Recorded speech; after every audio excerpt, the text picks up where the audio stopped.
Então, o nosso simpósio, né?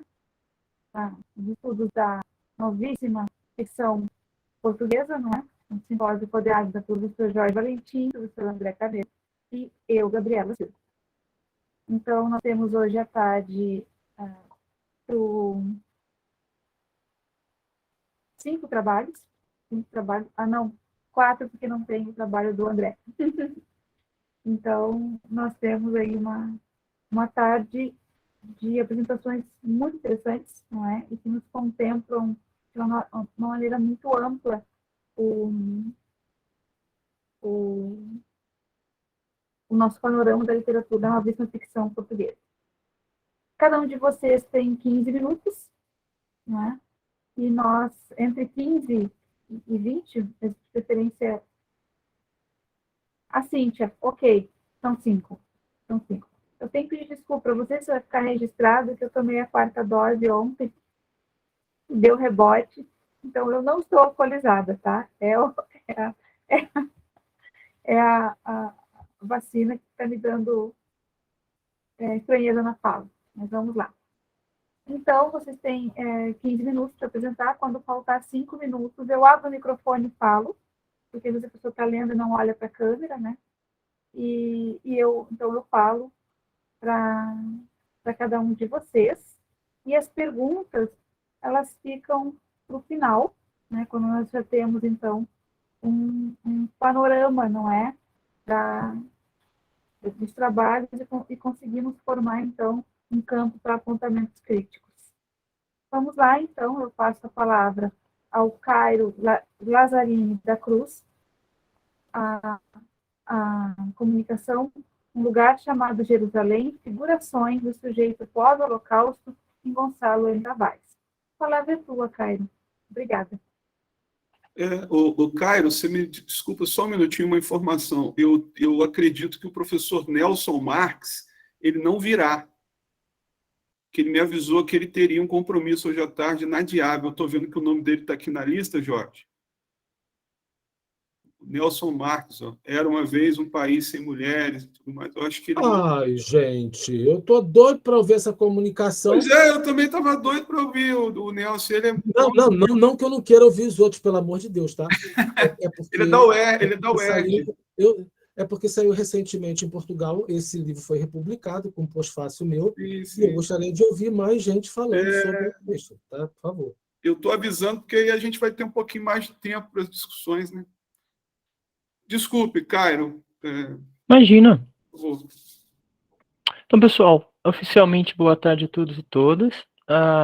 Eu sou o Cairo, sou aluno do mestrado aqui da Universidade Federal de São Carlos, fui orientando do Jorge, ocasião em que a gente desenvolveu 2 iniciações científicas, né? Uma sobre uma viagem à Índia e a outra sobre Jerusalém, ambos de Gonçalo M. Tavares. E esse trabalho é meio que uma continuação dos estudos da minha primeira iniciação científica. Então eu peço licença, eu vou fazer a leitura do texto, e caso alguma coisa passe ou alguma dúvida fique no ar, eu peço que vocês, ao final, me perguntem e tudo mais. Então eu vou começar a ler agora, eu não vou conseguir observar a câmera, então qualquer coisa a Gabriela avisa o tempo, né? Assim como ela tinha avisado. Gonçalo M. Tavares é à altura um nome consolidado pela crítica literária como um dos mais influentes escritores portugueses da atualidade. Miguel Real, em Romance Português Contemporâneo, o considera como um dos casos mais esdrúxulos entre os novíssimos ficcionistas em razão de sua preponderância internacional, característica fundamental de uma nova geração de escritores portugueses cosmopolitas que, segundo o crítico, já não escrevem exclusivamente para o público português, pois dirigem-se para um público global, um leitor mundial. No que diz respeito à obra de Gonçalo M. Tavares, Miguel Real ainda destaca que em muitos de seus romances existe uma certa refração do tempo e do espaço representados, evidenciando a decadência não de uma região, de um país, de um continente, mas de uma civilização. No conjunto romanesco do Reino, por exemplo, o escritor consolida um estilo próprio no qual recria a seu modo, paradoxos morais de um pensamento lógico aplicado às situações da vida cotidiana e explorado nas suas ambiguidades conclusivas, mostrando tanto ser exclusivamente tênue a linha separadora entre razão e loucura. Mas é particularmente em Jerusalém, romance de 2004, que se estabelecem os limites dessa tênue linha que cinge racionalidade e loucura. Tendo isso em vista, destaco o romance em evidência das demais obras da tetralogia, a saber, A Máquina de Joseph Welser, Um Homem Klaus Klamp e Aprender a Rezar na Era da Técnica. O que vemos representado nesse conjunto, segundo Lígia Bernardino, configura-se como um mapa onde a racionalidade e a loucura se entrecruzam sem fronteiras discerníveis. Centrando-se numa cidade anônima que experiencia a guerra, esta tetralogia explora tensões resultantes do incontrolável, porque as ameaças se sucedem e o instinto de sobrevivência se impõe. Os 4 romances que a constituem desenvolvem, em ações distintas, uma linha temática convergente, sustentada pela sutil circulação das mesmas personagens e situações nas diversas obras. Nestes livros, há uma sensação de permanente desconformidade. A loucura insinua-se a cada elaboração mental e a cada gesto repetido, desconstruindo a pretensa racionalidade que as origina. Fim de citação. Os 4 romances parecem ilustrar cenários de um tempo inespecífico, situado em algum ponto no século XX e em países de língua alemã.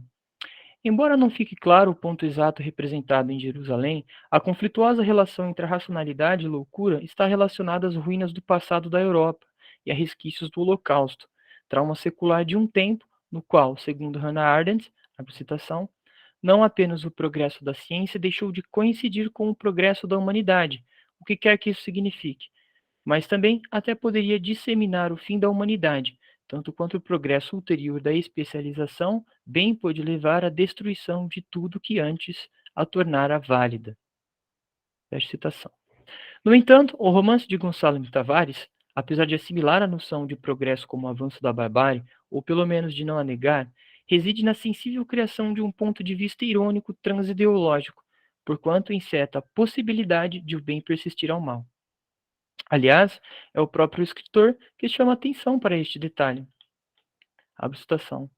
O ideal do iluminismo era um pouco este: associava-se à cultura, o ensino e a inteligência dos atos morais.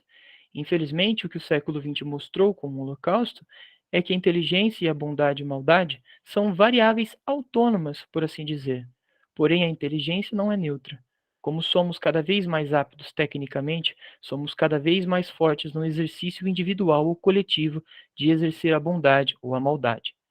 Nunca se conseguiu ser tão eficazmente bom como hoje, no ano de 2013, e nunca se conseguiu ser tão eficazmente mal como neste ano de 2013. Fecha citação. Ao explorar a duplicidade da técnica, ou seja, o potencial para o bem e para o mal, o autor chama a atenção para o fato de que a técnica em si mesma não é boa e nem má. O bisturi do cirurgião pode salvar ou matar. O seu uso é que é determinante. Ou seja, as questões morais e éticas independem dos avanços tecnológicos. Assim, a cruel e sangrenta ironia reside no fato de que nós próprios, seres humanos, criamos maneiras mais eficazes de exterminar o outro. Por conseguinte, Jerusalém concentra múltiplos significados em capítulos curtos e fragmentados pelo vai-vem temporal. O presente da ação resume-se na andança que fazem as personagens Ernest, Malia, Hirnek, Cass, Hannah e Theodor pelas ruas de uma cidade sem nome. Ao longo das indas e vindas dos capítulos subdivididos, uma tortuosa e improvável ligação entre eles se revela. Malia e Theodor foram casados até que o marido e médico psiquiatra, arbitrariamente, a interna no Georg Rosenberg, onde conhece Ernest, também um paciente. Com o passar do tempo, Ernest e Malia se envolvem e de seu relacionamento uma criança é concebida ainda dentro da instituição, o pequeno Cass, que posteriormente é rapidamente tomado por Theodor, que assume sua paternidade. Em outro núcleo narrativo, temos Hannah, uma garota de programa, e o ex-soldado com transtorno de estresse pós-traumático, Hirnek. Na madrugada do 29 de maio, todas as personagens saem pela rua à procura de algo ou alguém. Elas se cruzam por acaso e interagem. 2 assassinatos acontecem, Cass e Hirnek morrem. Apesar da sucessão frenética das ações, o ponto crucial da narrativa não está exatamente no desfecho brusco e violento de Jerusalém, mas sim nos núcleos narrativos desenvolvidos ao longo do romance. Em subtextos conduzidos por um narrador astuto, que tanto prescuta as camadas marginais da sociedade a qual observa, dando visibilidade a rejeitados e loucos, quanto assume como ponto de interesse as figuras dos médicos e líderes políticos. O primeiro deles explora a loucura através do espaço do Georg Rosenberg e seu diretor autoritário Gompers, dando foco ao desenvolvimento das personagens Malha e Ernest, que sofrem sequelas do seu internamento. É caso que o internamento do Georg Rosenberg não tem um objetivo terapêutico qualquer, mas antes disso, cumpre a finalidade de fazer com que o internado se arrependa de suas atitudes e de seus pensamentos julgados imorais. A instituição segue a lógica correcional, que tem como objetivo reprimir o que não passa pelo crivo moral da própria tolerância. Como explica Michel Foucault, o internamento destina-se a corrigir e se lhe é fixado um prazo de cura, mas antes de um sábio arrependimento.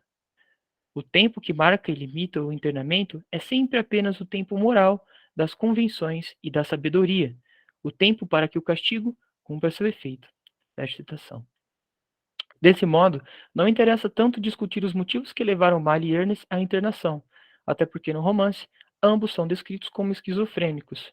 Antes, importa verificar a arbitrariedade em relação aos desígnios da loucura, que, como vimos, constitui um subterfúgio para a punição moral, assim como para a exclusão e a intolerância. O domínio da técnica, no romance, confere aos médicos legitimidade no julgar se sãos, e, portanto, eles podem exercer controle e domínio sobre o outro, ao qual, por sua vez, julgam em estado de enfermidade, porque estão posicionados hierarquicamente como superiores e capazes. Nesse ínterim, o poder disciplinar é uma técnica, um dispositivo, um instrumento de poder que violenta o indivíduo, pois define dentro de um subconjunto circunscrito ao espaço da desrazão.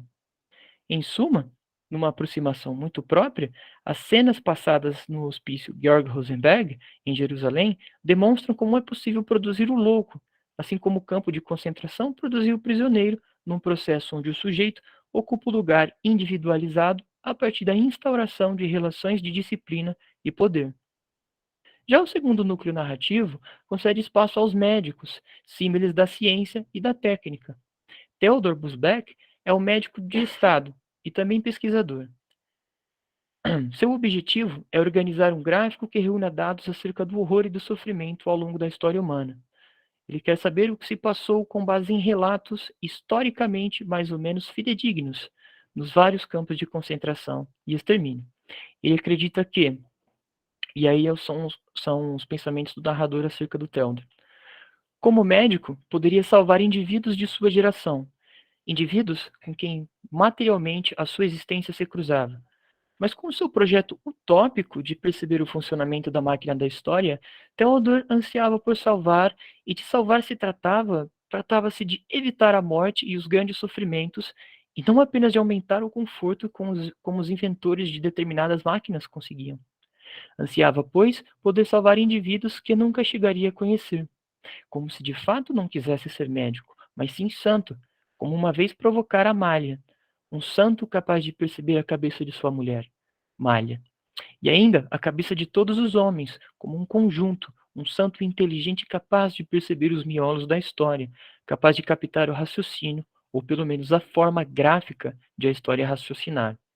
Se percebesse como a história pensava, se a encarasse como um organismo com cérebro e se chegasse por via da documentação e da investigação e gráficos e fórmulas que explicassem os acontecimentos dos séculos, Theodor chegaria ao que milhares de homens, pequenos e grandes, violentos ou pacíficos, haviam tentado: dominar a história. Fim da citação. Através do seu estudo histórico, o médico busca então cunhar um novo capítulo da história humana, em que resumisse e que permitisse estabelecer uma relação entre o horror e o tempo, e desses dados, identificar se o horror está a diminuir ao longo do tempo ou se está a aumentar. Com base nesse estudo, Theodor pretende criar uma fórmula numérica, humana, objetiva e quantitativa, traduzida em um gráfico capaz de prever e antecipar futuras catástrofes. Apesar dos vários desvios no objetivo de sua investigação, que passa do louco individual para a loucura do mal ao longo da história, baseado no que chama de instinto científico, o médico chega à conclusão de que o homem saudável deve encontrar Deus, pois o homem que não procure Deus é louco, e um louco deve ser tratado. Na verdade, Teodor nunca chega a encontrar uma resposta para os campos de extermínio. Entretanto, na perspectiva do médico, o horror continuaria a marcar presença durante os séculos da história, porquanto o progresso dependesse apenas da velocidade do mal e das respostas que este provocava. Ora, o que se pode depreender dessa sequência na trama de Jerusalém é que, no Cairo, fundo, Teodor. Oi, 5 minutos. 5 minutos? Ok, obrigado. Ora, o que se pode depreender dessa sequência na trama de Jerusalém é que, no fundo, Teodor procura estabelecer um grau de normalidade para as catástrofes humanas, assim como faz com seus pacientes. Ao expor o caráter da loucura contida em um comportamento anormal, o médico acaba por racionalizá-lo, normalizando as atitudes do louco. Ao fim e ao cabo, seu trabalho é considerado uma incógnita impraticável, um disparate insano e sem cabimento. Pois, disparate ou não, a incorporação e a fabulação de fragmentos de relatos dos sobreviventes do campo de concentração aludido no romance, ao ressuscitar a crueldade física, moral e ontológica ligada ao sofrimento de existir e à miséria do corpo humano, o romance esboça, assim, um retrato da crueldade contemporânea da nossa sociedade. Somadas as questões levantadas anteriormente, creio que Jerusalém pode ser lido como um romance que, dentro de um conjunto organizado, reflete especificamente sobre a condição do ser humano pós-Holocausto em um mundo que, à primeira vista, não tem nada a ver conosco, mas, ao mesmo tempo, exprime um futuro ameaçador. Na minha perspectiva, o escritor leva a cabo a reflexão sobre a subjetividade dos sujeitos após duas guerras mundiais, destruindo a frágil ideia de que o homem é formado exclusiva e intrinsecamente por qualidades de benevolência, privilegiando a eventual antinomia entre racionalidade e loucura, conduzindo o Cairo, leitor a um desculpa.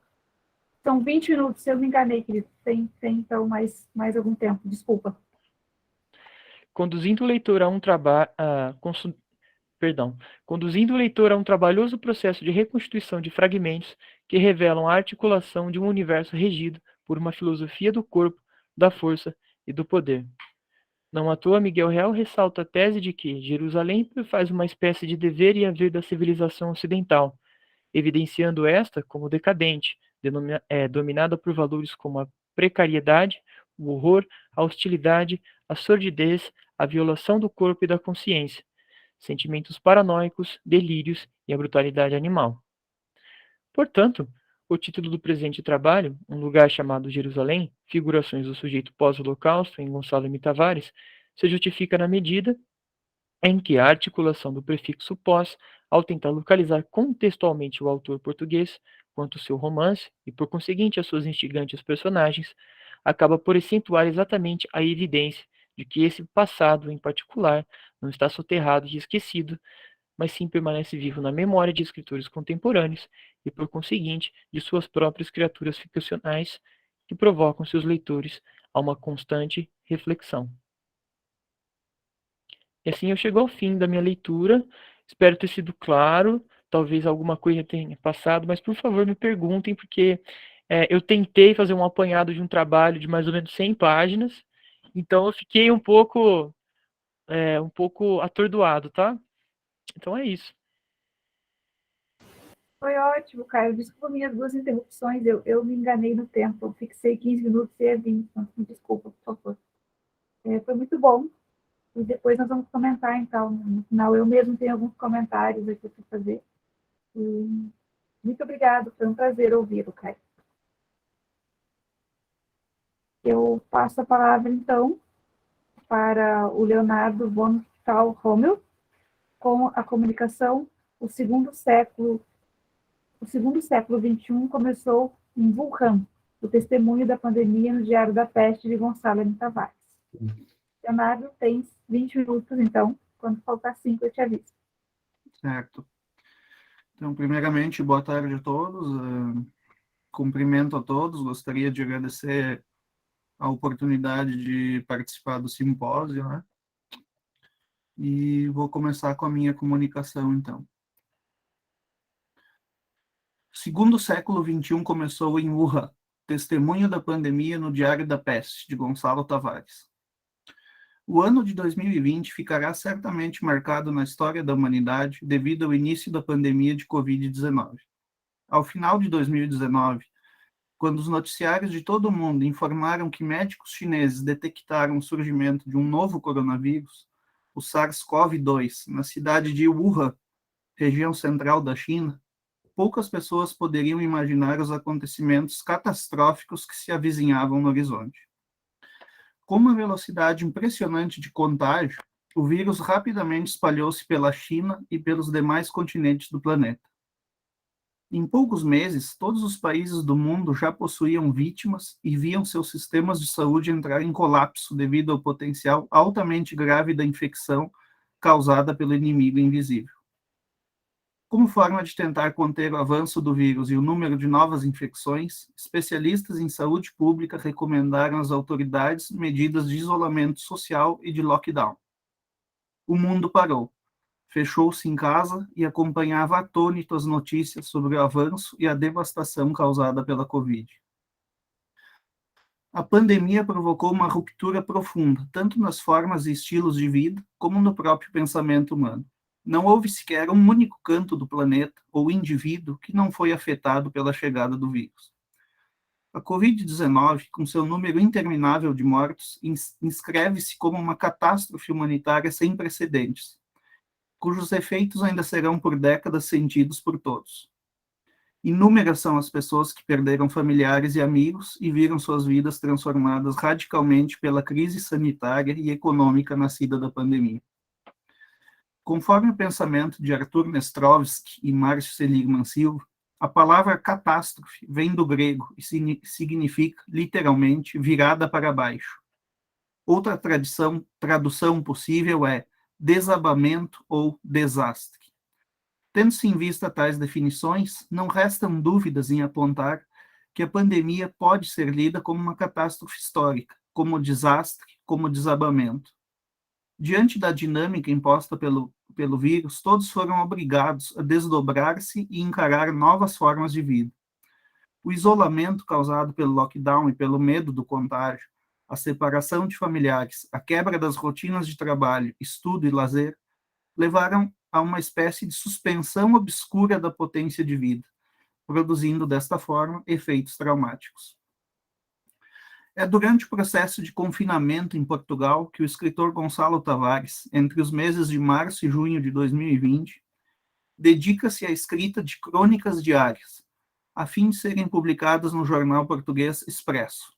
As crônicas visam documentar e analisar os acontecimentos da pandemia, que, na altura, encontrava seu grande pico de contágios na Itália.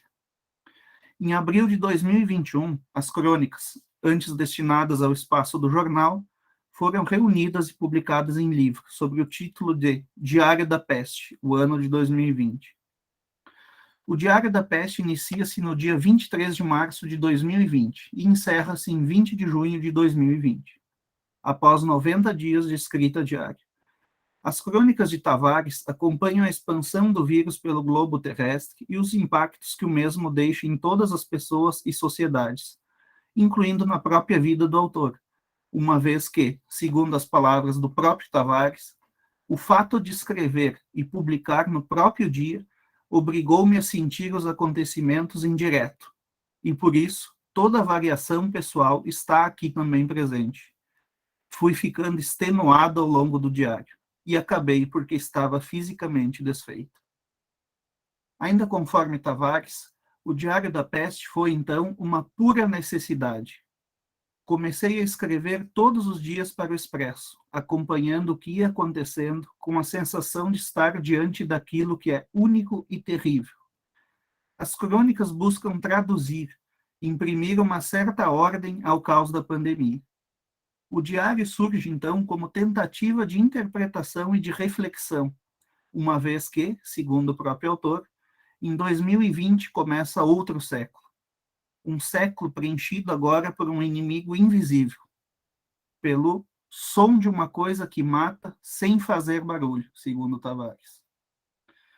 Conforme aponta Márcio Seligman Silva, aprendemos ao longo do século XX que todo produto da cultura pode ser lido no seu teor testemunhal.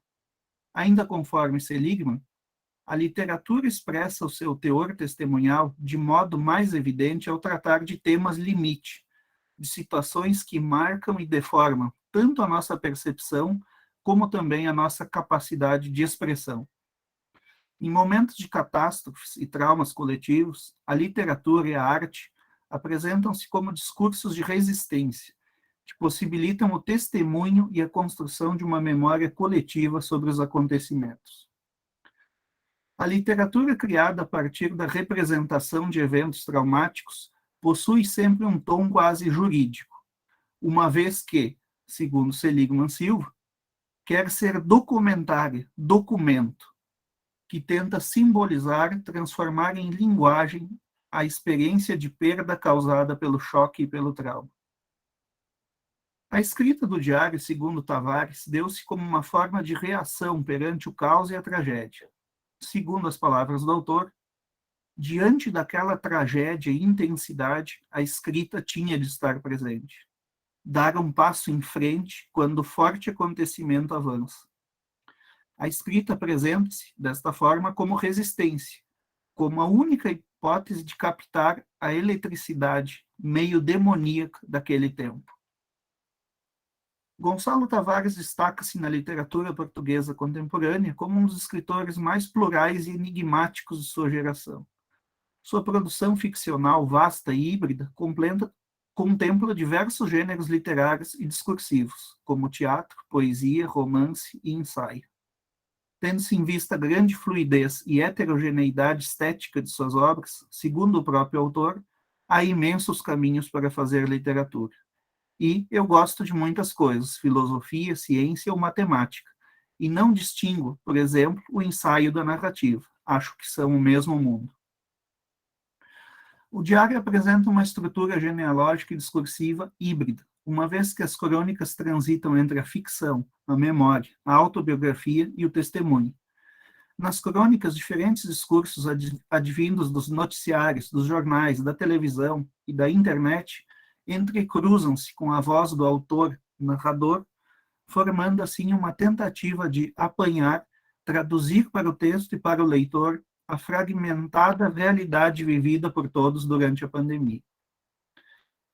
A estética híbrida das crônicas corresponde a um mundo em convulsão e acelerada transformação.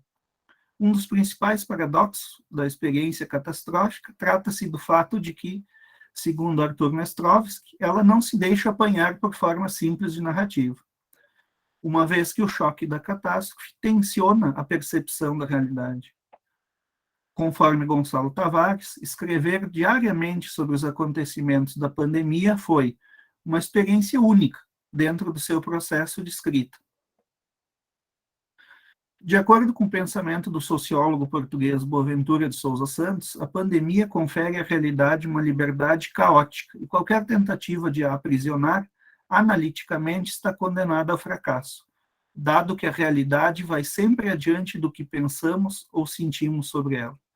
Portanto, teorizar ou escrever sobre a pandemia é pôr as nossas categorias e a nossa linguagem à beira do abismo. O caos da pandemia e o choque da catástrofe provocam, assim, uma ruptura nas formas de representação e de pensamentos tradicionais.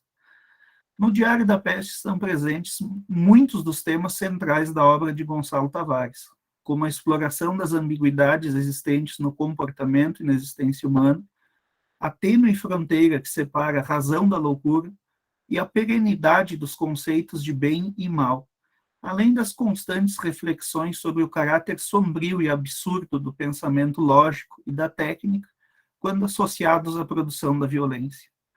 Todas essas questões são revistas e analisadas sob o contexto da pandemia de Covid, que foi responsável por tensionar e redimensionar as relações e sentimentos do ser humano, em relação a si próprio e em relação aos outros. Conforme Tavares, o vírus foi o responsável por partir o século XXI em dois, uma vez que o segundo século XXI começou em Wuhan, o primeiro nas Torres Gêmeas, em 2001. E somente a tragédia, segundo Gonçalo Tavares, parece ter a força para cortar em dois o tempo, dividir o século e demarcar a fronteira entre o antes e o depois.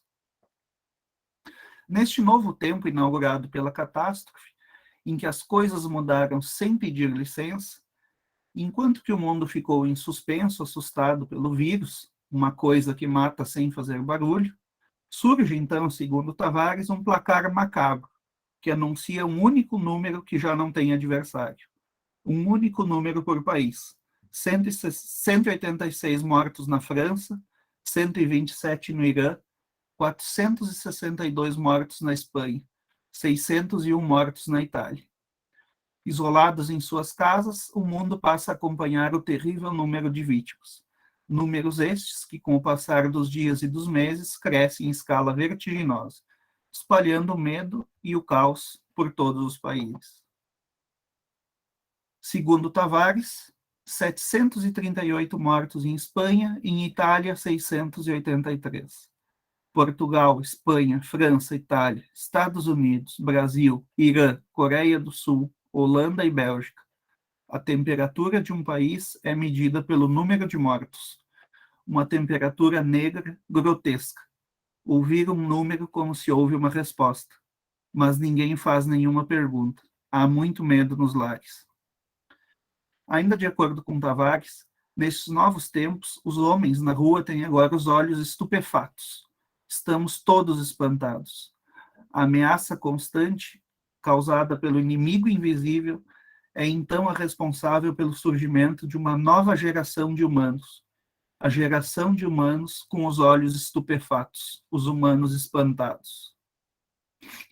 O vírus é o responsável por rearranjar a ordem do mundo e as nossas formas de pensamento e entendimento da realidade.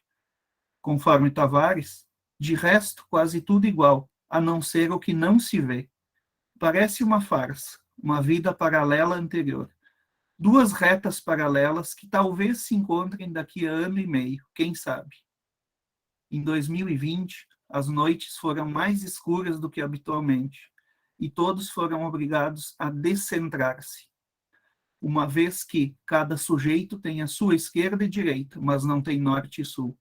Todo toque é já crime, e vamos voltar ao exterior sem saber como pôr o pé direito à frente do esquerdo sem cair. A religião e a fé, temas centrais na produção artística de Gonçalo Tavares, também são analisadas no diário. Na crônica do dia 9 de abril de 2020, encontra-se o questionamento sobre a ausência de respostas da religião a respeito da catástrofe da pandemia. A religião, ideologia norteadora do pensamento humano por milhares de anos, parece não propor soluções para o enfrentamento da Covid-19. A pandemia, enquanto evento limite, coloca-se como tempo responsável por tensionar e questionar as formas de pensamento e interpretação. Citação de Tavares. Recebo uma mensagem com uma imagem. A igreja de uma seita brasileira está fechada e tem um papel à porta a dizer a vermelho. Comunicado sobre o coronavírus. E embaixo. Informamos que as reuniões de cura de doenças estão canceladas por causa dessa doença. Uma lição de linguagem. As crônicas do Diário da Peste tematizam também os sentimentos e dicotomias vividas por todas as pessoas no decorrer do isolamento. Cabe ressaltar que o diário nasce justamente a partir da experiência de confinamento do escritor. A ruptura da dinâmica social e o afastamento obrigatório de amigos e familiares inscreve-se como uma das grandes dicotomias da pandemia, uma vez que, a fim de proteger a si próprio e ao outro, é necessária a distância.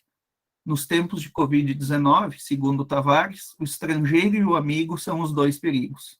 Muitas notícias com essa estranheza. São os mais próximos os que mais contaminam. Doença por afinidade e proximidade excessivas. Nesse novo século XXI, a respiração tornou-se, então, assunto privado, e viver tornou-se uma espécie de jogo de xadrez, onde os movimentos dos participantes são determinados pela distância que se deve manter do outro cidadão. Conforme Tavares, na rua, pessoas como peças do inimigo, paradas e em movimento de ataque ou defesa. Os tênues limites que aproximam e afastam a razão da loucura, sempre presentes na poética de Tavares, também são abordados no diário. A pandemia, enquanto catástrofe, trauma e crise humanitária, inscreve-se como tempo da ansiedade e da desordem, tempo de loucura, tudo ao mesmo tempo. Conforme Tavares, em 2020, cidades desertas produziram loucos como uma fábrica cheia de urgência, e eles estão já na rua e não sabem o caminho para casa. A pandemia é uma catástrofe diferente de muitas outras da história humana, uma vez que se trata de uma das raras tragédias em que não há sangue. Difícil entender tragédia sem sangue. Esta é uma tragédia em que não temos o derramamento de sangue, mas sim a falta de ar e o tsunami de corpos sólidos que transbordam no interior dos hospitais e enfermarias lotadas mundo afora. Diante da catástrofe, a escrita surge para Gonçalo Tavares como um gesto de resistência. Resistência ao vírus, ao confinamento e à loucura dos novos tempos dominados pelo vírus. Na parte Leonardo? final do... Sim, 5 acabou? minutos. Certo. Não, faltam 5. Certo. Na parte final do diário, em várias crônicas, surge a reflexão a respeito da necessidade de escrever e documentar o desenrolar do novo século XXI. Para Tavares, a escrita se trata de uma evidente violência física. Para mim, prova de força e resistência, mas uma necessidade sem obrigação exterior. É uma tensão de documentar, de assinalar em tempo real o que se sucede e o que se sente. De acordo com o pensamento de Jean-Marie Ganeban, a história da literatura liga-se diretamente à constante busca pela preservação da memória. Segundo Ganeban, a escrita foi, durante muito tempo, considerada o rastro mais duradouro que um homem pode deixar, uma marca capaz de sobreviver à morte de seu autor e de transmitir uma mensagem. No Diário da Peste, a escrita literária assume-se como discurso de testemunho, memória e resistência, tentativa de ressignificação de um tempo de ruptura e de transição da história da humanidade. Diante da escuridão, do caos e da falta de respostas da pandemia, a literatura e a arte assemelham-se a pequenos vagalumes, gesto e palavra de resistência, conforme Tavares, uma luz natural mínima, emitida por um mínimo animal, que serve para anunciar que a noite não é excessiva. Concluo assim a apresentação.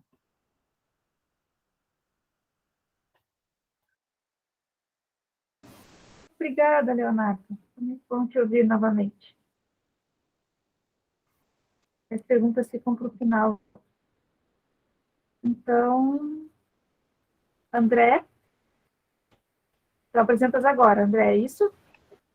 Não, eu passei a bola para a Cíntia. Tá. Então, eu chamo, então, a próxima comunicação, Cíntia da Silva Belônia. Angola, na literatura portuguesa contemporânea, essa dama bate bué. Cíntia, tem 20 Boa minutos, tarde. quando faltar 5, eu te aviso.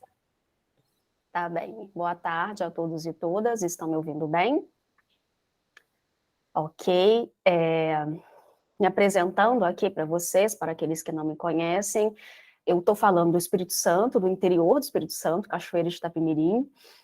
Tenho minha formação, a graduação apenas na Universidade Federal do Espírito Santo, mestrado, doutorado na Universidade Federal Fluminense. Eu passei para português e africanas no doutorado, antes eu estudava literatura hispano-americana. Fiz uma pesquisa no colono português em Moçambique, a presença do colono português em Moçambique, com João Paulo Borges Coelho e Isabela Figueiredo. Nesta apresentação, eu quero falar da presença de Angola na literatura portuguesa, como diz o título, né? No romance de estreia, da Yara Nakanda Monteiro, Essa Dama Bate Bué. Eu fiz umas alteraçõezinhas, Jorge, Gabriela e André, nos teóricos, no corpus teóricos apenas, tá? Mas não muda em nada a minha proposta, não. Então, dito isso, começo a fazer a leitura da comunicação. Miguel Real, em Romance Português Contemporâneo, explica que no século XXI, pensando a sociedade plural e culturalmente globalizada da atualidade, cito, as categorias estéticas do romance são universais, legado cultural da civilização ocidental, e o tema evidenciado, o homem em múltiplas situações, igualmente universal. Fim de citação. Sendo assim, o romance português hoje é direcionado a um público global, e dentro das rupturas sofridas pelo romance português no final da última metade do século XX, está a mudança do espaço da narrativa. A ficção não ocorre mais, necessariamente, em território português. Miguel Real acrescenta ainda que, cito novamente, a superior característica da nova narrativa portuguesa do século XXI consiste justamente no cosmopolitismo, ou, dito de outro modo, os romances não são escritos exclusivamente para o público português com fundamento na realidade regional portuguesa, mas, diferentemente, ao contrário do antigo paroquialismo animador do romance português da década de 50, preso quase em exclusivo a ambientes nacionais e a um homem nacional, destina-se a um público universal e a um leitor único, mundial, ecumênico. Fim de citação. Carlos Reis, em A Ficção Portuguesa entre a Revolução e o Fim do Século, destaca ainda o 25 de abril como um momento histórico de ruptura, na qual, na literatura portuguesa, propiciou escritas sintonizadas a novas formas, valores e temas propiciados com a liberdade de criação. Ainda acerca do que contextualiza a nova ficção portuguesa, Margarida Calafate Ribeiro, em Os Veios da Pós-Memória e as Novas Literaturas, aponta que, cito Calafate, é certamente a revelação de expressões culturais que combinam traços migratórios e cosmopolitas anteriores de uma forma contextualmente nova e que está a produzir algo de inovador na expressão, na linguagem, na interrogação que lança o passado da Europa e sobre os estudos da memória. Fim de citação. O romance aqui analisado é ambientado em um espaço intercontinental, Portugal e Angola. Essa Dama Bate-Boé, publicada em Portugal em 2018, de Yara Macaanda Monteiro, escritora portuguesa nascida em Angola, além de ser compreendido como romance português, tem sido lido também como um romance afrodiaspórico. Aqui eu tenho uma notinha de rodapé que eu vou dar uma leitura. Professora e pesquisadora Rosângela Sarteski, professora da USP, no artigo Literatura Contemporânea de Autoria Negra em Portugal, Impasses e Tensões, ela aponta que essa literatura é também nomeada como literatura afro-lusitana, literatura afrodescendente ou literatura negra portuguesa. No entanto, para a pesquisadora é importante refletir a pertinência, o alcance e as limitações destes conceitos. No mesmo artigo, Sarteski conclui ser literatura de autoria negra em Portugal a melhor forma de conceituar essa literatura, considerando as particularidades no processo de constituição da identidade. E, além disso, o conceito coaduna-se com a literatura brasileira e o foco do interesse nessa literatura, para refletir como o texto literário, na voz autoral negra, aborda temas da experiência e da subjetividade negra em Portugal. A própria escritora, Yara Monteiro, define-se como trineta da escravatura, bisneta da mestiçagem, neta da independência e filha da diáspora, sendo ela também uma pessoa intercontinental. Essa literatura, segundo Calafate Ribeiro, desafia a história da literatura de Portugal. Essa produção insere a autora no grupo de escritores que tem seus trabalhos situados no íntimo mais delicado e incerto do destino europeu. Em seu romance, Monteiro narra a história de Vitória Queiroz da Fonseca, uma jovem nascida em Angola e radicada em Portugal, desde a primeira infância. Já adulta, Vitória abandona um casamento fadado à infelicidade, sendo ela lésbica e um noivo gay, para ir a Angola à procura da mãe que não conhecera. O romance apresenta uma Angola pós-independência e pós-guerra civil, abordando temas como a desigualdade social, o racismo e a violência. A personagem Vitória é feita das sensações e do vazio da memória da mãe, sendo a busca pela mãe o que a leva de volta até Angola. País africano, neste caso, não é uma nacionalidade para ela, mas a memória dessa mãe que ela não conhece, né? A protagonista, de início, apresenta primeiro a mãe, né, antes de se apresentar, tendo uma identidade referenciada pelo gênero e cor da pele. Cito o romance. Rosa Chitula, minha mãe, mais do que a mim, amou Angola e por ela combateu. Chamo-me Vitória Queiroz da Fonseca. Sou mulher, sou negra. Fim de citação. Logo no início da narrativa, entendemos que a mãe de Vitória não tinha o mesmo ideal político e social para o país que seus pais. O pai era um mestiço assimilado, casado com uma mulher portuguesa, e que estava fora de casa por anos, desde a Guerra de Libertação. Reaparece, 15 anos depois, apenas para entregar a filha aos avós desta, quando já tinha 2 anos de idade. Decididos a ir embora de Angola após a independência do país, o avô determina o esquecimento de tudo que fica no país, que fica em Angola, né? Inclusive da filha. Sua neta, Vitória, por ainda ser muito nova, poderia adquirir nova nacionalidade em Portugal, podendo crescer diferente da mãe e portuguesa. No entanto, a fome que Vitória, já adulta, passa a sentir da mãe, era forte demais para ignorar. Ao chegar em Luanda, a protagonista observa a paisagem crua e áspera que a aguarda e, instintivamente, dirige-se à fila dos estrangeiros ao mesmo tempo em que entende-se como alguém que regressa. Cito o romance. É a primeira vez que ali estou. Falta-me a espontaneidade de quem regressa à pátria. Fim de estação. Ao sair do aeroporto, já em companhia de Romena, amiga que a recebe em Angola, observa do carro o retrato de uma Luanda após anos de guerra colonial e décadas de guerra civil. Cito o romance novamente. Retenho-me observar em volta. Os prédios são antigos e com semblante caído. Suspensas nas suas janelas estão débeis caixas de ar-condicionado e parabólicas. Os seus portões e varandas gradeadas parecem-me intransponíveis. Vive-se dentro de casa com medo do que existe do lado de fora. Vejo 2 crianças só com cuecas a revolver uma poça de água onde flutuam lixo, a imprecação da cidade. Fim de estação. Além dos prédios por remendar que Vitória vista pela cidade, há também os muitos buracos feitos pelos tiros da guerra. Aos poucos, o romance apresenta os problemas e sequelas deixadas na cidade nos últimos anos. A constante falta de água e de energia, a não recomendação de beber a água que sai da torneira, porque em Luanda, segundo a Romena, tudo mata. Como se não bastasse, há a constante presença de crianças, já tarde da noite, a vender ou a pedir. Cito o romance novamente. Tonho não deve ter 13 anos, todavia transita cigarros e dinheiro fora de horas.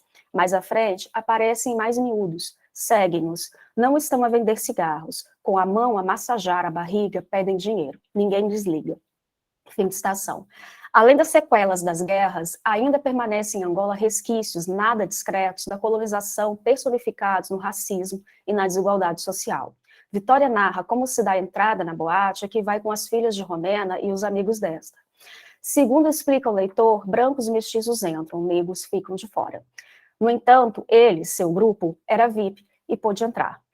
Outra cena da cidade de Luanda é a locação dos restaurantes para a elite e os expatriados, com vista privilegiada e distante dos restaurantes destinados ao resto da população. Ao longo da narrativa, percebemos que Vitória busca por pertencimento, como desistira de pertencer a um homem ao fugir do casamento. Ela narra em determinado momento que a mulher, para existir, precisava pertencer a um homem, né? Ela busca, então, encontrar sua raiz materna. Talvez por acreditar que, sabendo de onde veio, possa entender quem é. Afinal, ter nascido em Angola e ter crescido em Portugal provoca na personagem um sentimento de entrelugar.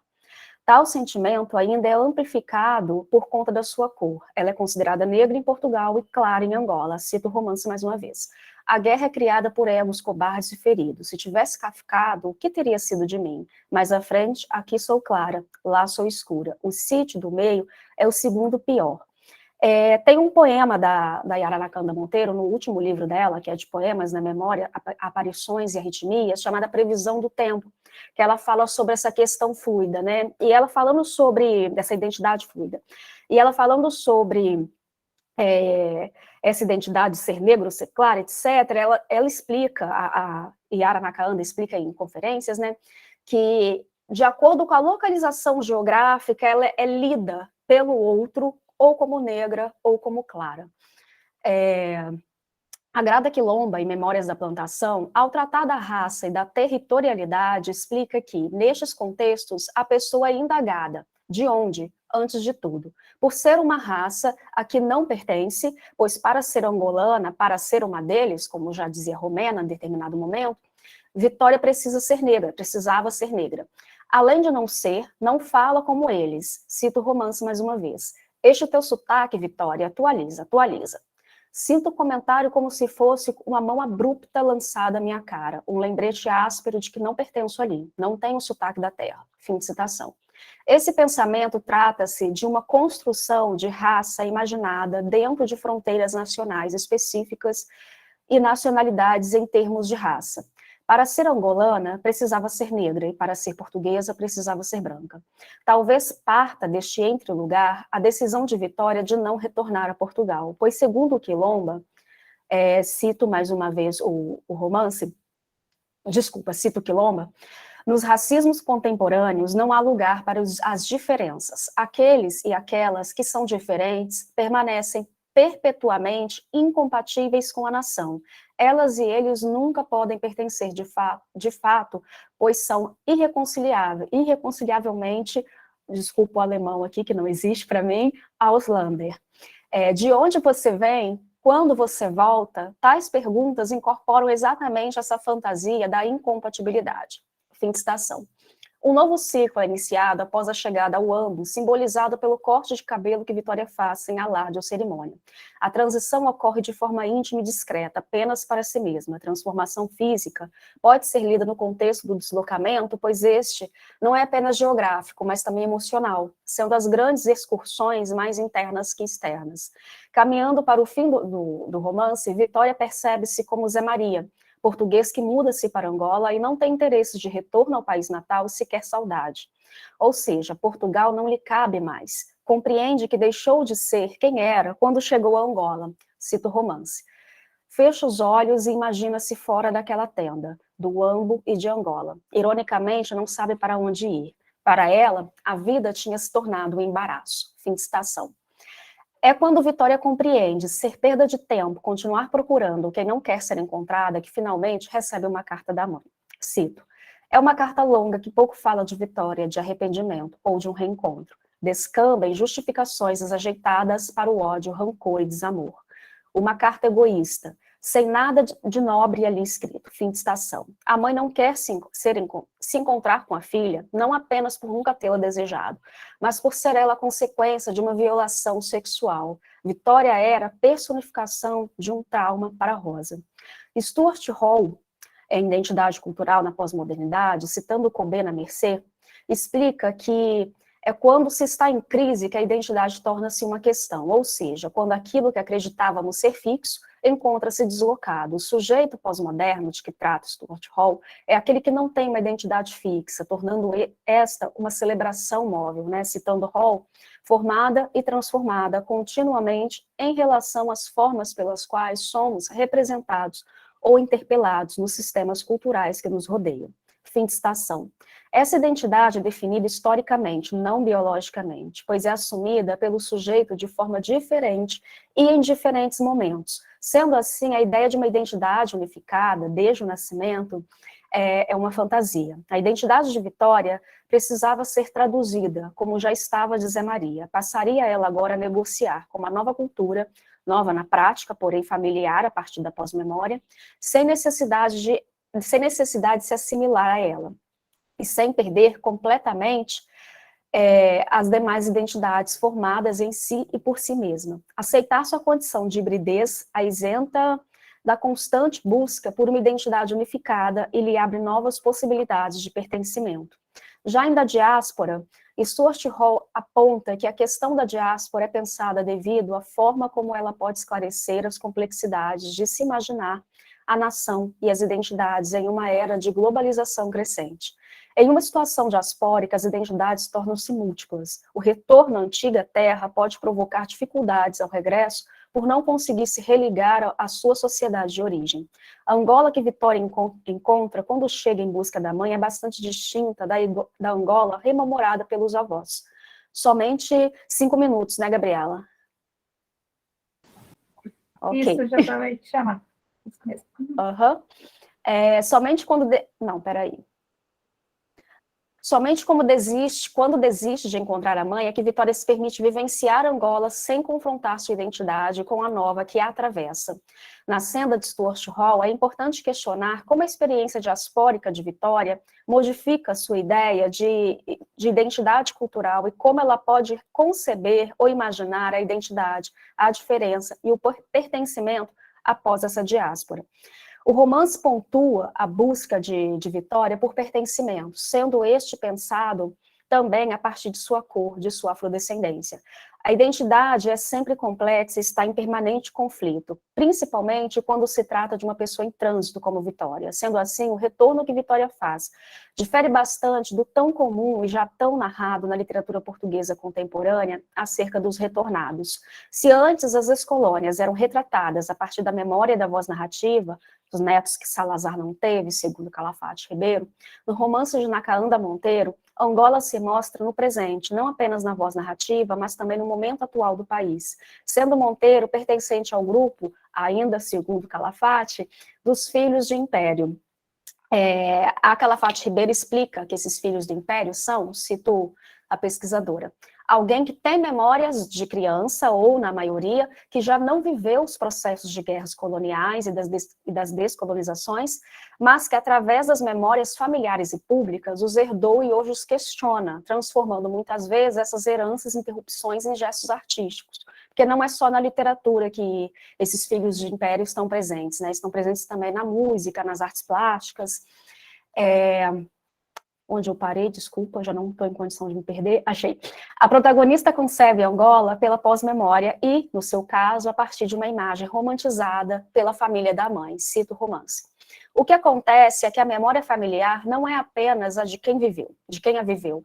Quem nasce a seguir carrega a biografia de quem chegou primeiro. Eu existo naquele passado e a memória pertence-me. A Angola que conheço é a evocação das lembranças que não foram extintas pelo tempo. É uma utopia da felicidade. É dessa Angola que a minha família tem saudade. Recorrentemente, voltam a elas para matarem a fome da urgência de existência. Fim de estação. Há neste romance uma narrativa de retorno pós-colonial de Portugal para Angola, invertendo o que Calafate nomeou como histórias de regresso. Calafate Ribeiro aponta também como que este romance, como outros, desafia uma nova cartografia da memória europeia, não só apresentando como uma parte da história de Portugal ocorreu também fora do país, algo que as narrativas dos retornados já apontaram, né? Como também a herança colonial faz parte da identidade europeia, não podendo ser ignorada. No espaço da literatura portuguesa, o grupo ao qual pertence Yara Monteiro corresponde a uma nova literatura europeia, pois sua geração representa aqueles que questionam a memória do Império. Afinal, não podemos esquecer que a expansão marítima ainda é algo muito consolidado à identidade portuguesa, mesmo que Portugal continue em um processo de negação do impacto colonial. Termino assim a minha apresentação. Obrigada, Cíntia, por compartilhar conosco suas ideias. Foi muito bom te ouvir. Agradeço imenso. E as nossas considerações, então, ficam para o final, não é? Quando estiverem apresentadas. Obrigadíssima, Cíntia. Eu chamo, então, para dar continuidade à apresentação dos trabalhos, a Mariana Cáceres da Costa, com Além do Arco-Íris, um pote de cloroquina. Bom, boa tarde. Vocês estão me ouvindo direitinho? Sim. Sim? Tem 20 minutos, querida. Quando for para 5, eu tinha visto. Tá bom. Quando você levantar a mãozinha, eu já sei que são os 5 minutos. Eu vou me apresentar muito rapidinho, para não perder tempo aqui do texto. Meu nome é Mariana, como a Gabriela falou. Eu sou mestre em estudos de literatura, doutora em literatura comparada pela UF. Minha dissertação foi sobre aspectos do barroco na literatura portuguesa contemporânea, e esse tema é o tema que eu revisito nessa comunicação que apresento hoje, e a minha tese foi sobre diálogos interartes e as relações da literatura com a cidade, na obra do Mário Cláudio. Para hoje, eu vou apresentar uma leitura que eu fiz durante o curso dos novíssimos, que acontece há algum tempinho já, com a Gabriela, com o André, com o Jorge, uma par de colegas muito legais. Essa leitura foi produto de uma das aulas e foi um livro que me cativou muito, e já de antemão digo que fiz muitas associações com o texto do Leonardo. A gente vai falar sobre a mesma coisa, acho que já pelo título já deu para perceber. Então vamos lá. Além do arco-íris, há um pote de cloroquina. Pensar então, resistir é sempre um gesto estético, e dá-me um sonho, a realidade mata-me aos poucos. Essa epígrafe são trechos de Em Todas as Ruas de Encontro, do Paulo Faria. A leitura de Em Todas as Ruas Te Encontro, do escritor português Paulo Faria, remete-nos a um passado que ainda anda colado em nossos corpos e pensamentos, aquele marcado pela doença causada pelo já não mais novo coronavírus. Se para alguns a Covid-19 nunca passou de uma conspiração midiática ou de uma, entre muitas aspas, gripezinha, para tantos outros, em escala global, dada a proporção pandêmica desse problema sanitário e social, ela tomou vultos de tragédia. Particularmente, remeter com a leitura do romance ao ano de 2020, ou seja, ao lapso temporal em que muitos se viram imergir no começo da pandemia, tempo que a personagem Carlos afirma ser o das coisas importantes, como uma Madeleine às avessas, me levou a pensar no tempo em que eu própria tenho perdido, não redescoberto, como Gilles Deleuze nomeia os momentos dedicados à arte e à memória na obra de Marcel Proust. Foge a minha capacidade a adjetivar o tempo da pandemia como algo diferente de luto, um luto duplo, tão real quanto metafórico, em que muitas foram as perdas igualmente tangíveis e abstratas. Portanto, esta leitura do romance de Paulo Faria nasce, talvez, comprometida pelo meu envolvimento com o presente, uma vez que é uma obra tão novíssima quanto a minha recentíssima dor. Eu, que me irmano às inumeráveis angústias dos enlutados pela Covid-19, sinto, como o referido Carlos, personagem do romance, que a pandemia me fez perder parte do sentido do humor. Sintoma que me leva a interpretar essa obra sob a ótica de uma dor de experiências feita, que Camões me perdoe pelo jogo com seus versos. Refiro-me ao luto que tenho vivido pela perda de meu pai, um outro Carlos, Antônio Carlos, morto em maio de 2020, mais um nome entre as vítimas da pandemia. E reflito, enquanto escrevo sobre este romance, sobre o papel da arte, mais especificamente da literatura, como um dos impulsos lúdicos aos quais temos nos lançado no último par de anos para resistir ao luto das novas formas de existir. Assim, é sob esse viés, o dos aspectos lúdicos como resposta às formas do luto na literatura portuguesa contemporânea, que apresento as minhas percepções sobre o romance. Walter Benjamin, em Origem do Drama Barroco Alemão, trata da relação entre os elementos que compõem o Trauerspiel, e também peço perdão pelo meu alemão nulo, o espetáculo lutuoso que caracterizou o teatro germânico do século XVI. Trauer, o jogo, e Spiel, o luto. Na apresentação dessa obra, Sérgio Paulo Rouanet compara a atmosfera de ruína do período barroco ao espírito dos nossos tempos. Diz Rouanet, na esteira de estudiosos das estéticas barroca e neobarroca, por exemplo, Antônio Maraval, Severo Sarduy e Omar Calabrese, que, e aí eu cito Rouanet, nossas ruínas são análogas às do barroco. Esse viés de leitura, que já visitei no passado e sobre o qual tenho refletido com espantosa constância, ou seja, o barroco, né, os aspectos barrocos na literatura contemporânea, encontra reflexo na filosofia benjaminiana do representar para compreender. Diz Benjamin, abre citação, o conjunto de conceitos utilizados para representar uma ideia atualiza essa ideia como configuração daqueles conceitos, pois os fenômenos não se incorporam nas ideias, não estão contidos nelas. As ideias são o seu ordenamento objetivo virtual, sua interpretação objetiva. Se elas nem contêm em si os fenômenos por incorporação, nem se evaporam nas funções, na lei dos fenômenos, na hipótese, cabe a pergunta: como podem elas alcançar os fenômenos? A resposta é na representação desses fenômenos. Portanto, tendo aprendido essa lição benjaminiana, destaco em minha leitura de Em Todas as Ruas Te Encontro algumas representações dos fenômenos do luto na atualidade. Uma vez encenadas no campo da ficção, essas representações são encaradas a partir de um jogo de espelhos que não se limita a refleti-las, ao contrário, as fragmenta, disseca, joga com elas, buscando assim tornar mais leve a passagem pelo luto que se impõe. Nesse sentido, a estratégia de leitura que apresento é a seguinte.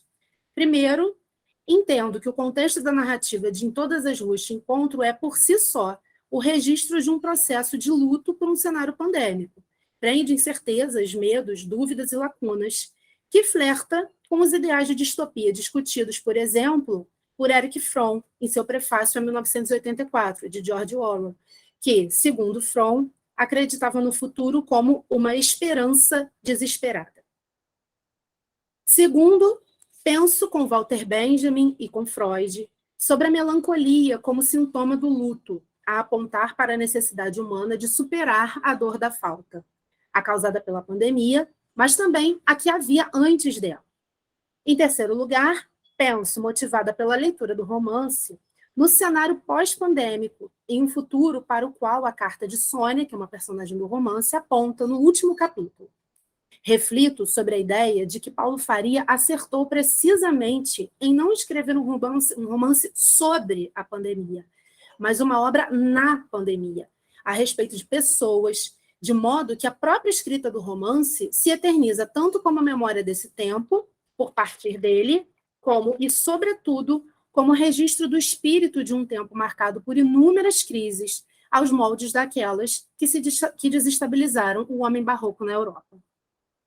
O tempo de que dispomos não me permite falar mais sobre o que o Omar Calabrese denomina de neobarroco, e que, segundo o teórico, não é uma etiqueta determinante de um retorno aos 600, mas simplesmente um ar do tempo, que se alastra muito nos fenômenos culturais de hoje, em todos os campos do saber, tornando-os parentes uns dos outros, e que, ao mesmo tempo, os faz diferir de todos os outros fenômenos de cultura de um passado mais ou menos recente.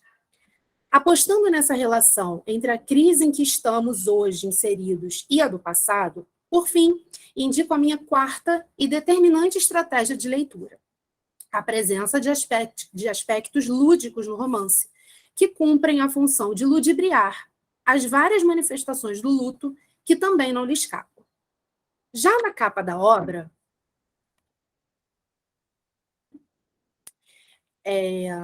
temos um indício dessa tensão entre jogo e luto. Seu título, que faz referência a um poema de Mário Cesarini, é retomado na obra como título de um texto escrito pela personagem Álvaro e como os ecos de uma canção.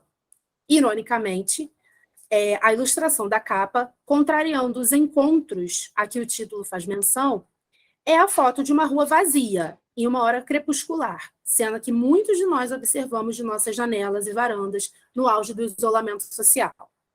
Penso, a partir desses indícios, que nas condições dadas, a rua que nos faculta a todos o encontro é a arte, a palavra, o sentimento do mundo. Sob esse aspecto, o pacto lúdico proporcionado pela literatura, seja de Cesarini, sejam as letras ensaiadas por Álvaro, personagem, seja ainda o poema musicado que aparece no romance, seja, afinal, o livro que temos em mão, é agora a possível zona de contato, não mais com o outro, mas com a própria sanidade ou a própria insanidade. Entretanto, a crítica social não deixa de ser feita pelo autor, quer na dedicatória, em que ele oferece o romance a todos os desabrigados do mundo, para quem a pandemia é só mais uma calamidade discreta a ratar-lhes o sonho cansado, quer na epígrafe, que traz versos de Manuel de Freitas que acusam o país de enganos e baratas, de gostar da música dos punhais, um certo e procurado desencontro, quer ainda no incômodo alvoroço fanista que ecoa das varandas após o relato de Jorge, que é também uma personagem, sobre os horrores praticados durante a guerra na Guiné. Essa obra faz nos refletir sobre o fato de que, cito o romance, em Portugal, não se fizera o luto do passado autoritário e das suas feridas, e que essa ausência de luto nos condenava a um jogo incessante de sombra, de espectros. Fim de citação. Pego carona nesse jogo entre melancolia e ironia e brinco, no título deste texto, com duas imagens que, acredito, condensam muito bem a dicotomia entre jogo e luto no cenário pandêmico.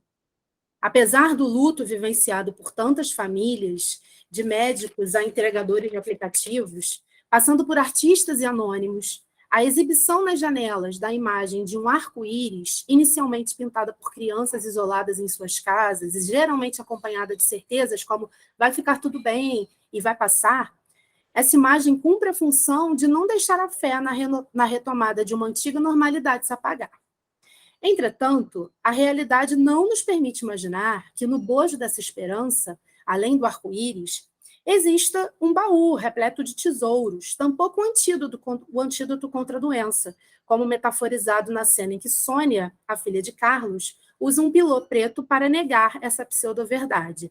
É uma cena do romance em que a menina lá, ela passa por um arco-íris desenhado por por crianças que escreveram vai ficar tudo bem, ela foi lá e botou um não, assim, não vai ficar tudo bem. Se entendemos que a vacina foi criada graças ao esforço da ciência, as promessas vazias de um prêmio, de um milagre, sabemos, não existe. O que há é a realidade, a dura realidade de um presente que insiste em revisitar lugares inabitáveis do nosso passado, não no sentido do testemunho da memória, conforme preconiza Jean-Marie Gagneban, mas que tem um quê de distopia. Sendo assim, o que há, para além do arco-íris, ou seja, para lá da nossa capacidade de acreditar, não é um baú de tesouros, mas uma caixa de Pandora versão 2.0, de onde saem, além do vírus, hidroxicloroquina, Prevent Senior, fake news, negacionismo, guerras, enfim, os homens testando os limites da humanidade. As personagens de Em Todas as Ruas Te Encontro parecem inscritas, como nós, leitores do agora, em um entrelugar de tensão, entre desejar e sucumbir, entre a vida e a morte, entre obedecer e ser livre, entre sonho e realidade. Por exemplo, Carlos deseja sobreviver ao vírus, mas sucumbe à paranoia e sacrifica, no início do romance, o convívio com a própria família. Assim como, ao optar pelo uso indiscriminado de máscaras cirúrgicas em nome da sobrevivência, acaba por contribuir com a poluição desenfreada do planeta. Irene encara a pandemia como um espaço de sobrevida, um refúgio que a afasta, ao menos aparentemente, do câncer que a pode matar. Manuel, desejoso de liberdade, vê-se obrigado a obedecer às restrições impostas pela filha, que lhe suplica que fique em casa, e finalmente Sônia, cuja etimologia do nome remete à sabedoria, mas cuja sonoridade nos leva a pensar em sonho, e que é a única personagem que se deixa mover por impulsos artísticos. É ela quem recebe, talvez em sonho, uma revelação, bem de acordo com a cultura grega, a que o romance não raro faz referência. Cito o romance. Deitada na cama, prestes a adormecer, ouviu ao longe algures no prédio, ou talvez em sonhos, uma voz masculina que, acompanhada ao piano, cantava os versos de Cesarini. Em todas as ruas te encontro, em todas as ruas te perco. Fim de citação. O romance ensina-nos sobre resistência e reexistência em inúmeras situações, seja ao recuperar referências à cultura clássica ocidental, seja ao inserir no texto trechos de poemas portugueses, ecos musicais e imagens do cinema, seja ainda ao trazer para as páginas do livro, nas experiências vividas pelas personagens, uma realidade ainda latente, o romance cumpre a função de um puzzle.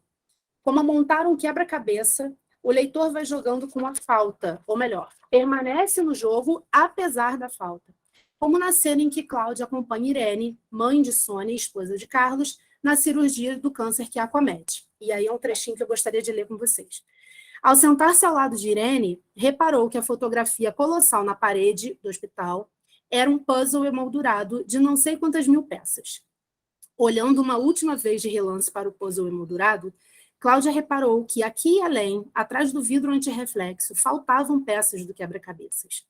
Não muitas, meia dúzia talvez. Na imagem vista de longe, porém, o olho humano encarregava-se de expandir as manchas de cor contíguas para preencher os hiatos cinzentos, disfarçando assim as imperfeições. O olhar de relance de Cláudia e o destaque dado à falta de peças, que todavia não compromete a visão do todo, o resultado emoldurado de um esforço lúdico, um jogo, não por acaso decorando a parede da sala de um instituto oncológico, são imagens que representam bem a ideia do jogo como resistência ao luto. Vale comentar que a estrutura da narrativa, formada por 10 capítulos, em que vão se alternando entre eles e em suas estruturas internas os enredos de Carlos, Irene, Sônia, Álvaro e as demais personagens, coloca-se como um quebra-cabeça cujas peças não estão completas, uma vez que não parece haver uma lógica sequencial, tampouco uma homogeneidade, no enfoque dado a cada personagem.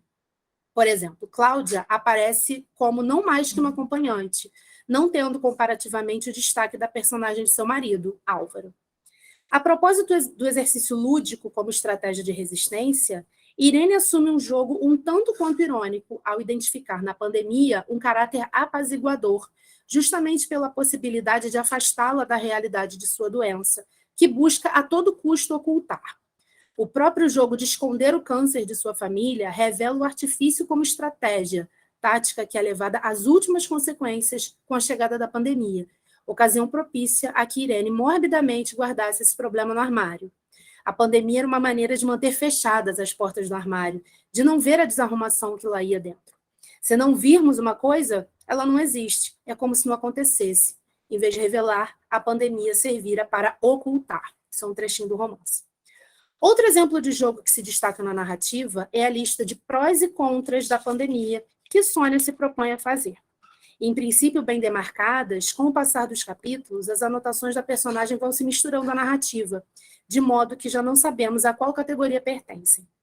Em determinado ponto, elas se contradizem, e aqui me refiro especificamente à frase anotada quando ela observa Manuel na rua: "Nunca mais farás a revolução", isso na página 50.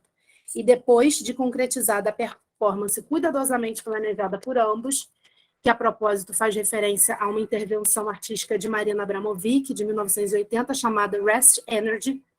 Abramovic, como sabemos, é famosa por promover intervenções interativas que não raro levam o espectador a quebrar protocolos sociais e revelar o lado mais brutal do ser humano. O momento em que ela vê isso, né, ela fala, nunca mais vai... Eu não deveria ter me perdido agora, né? Pois é. Nunca mais farás a revolução. E aí, depois, na página 81, o momento em que, e aí eu cito o romance, ao verem aquela jovem e aquele idoso assim unidos num só gesto arrojado, todas as pessoas perceberam que assim assistiam a um gesto importante, um momento decisivo. Era talvez o começo de uma revolução. E aí eu destaco a revolução pela arte e estou acabando. O medo, inequívoco indício do luto, é presença marcada no romance. Carlos tem medo de viajar, Cláudia tem medo de morrer ou de ter sua doença descoberta.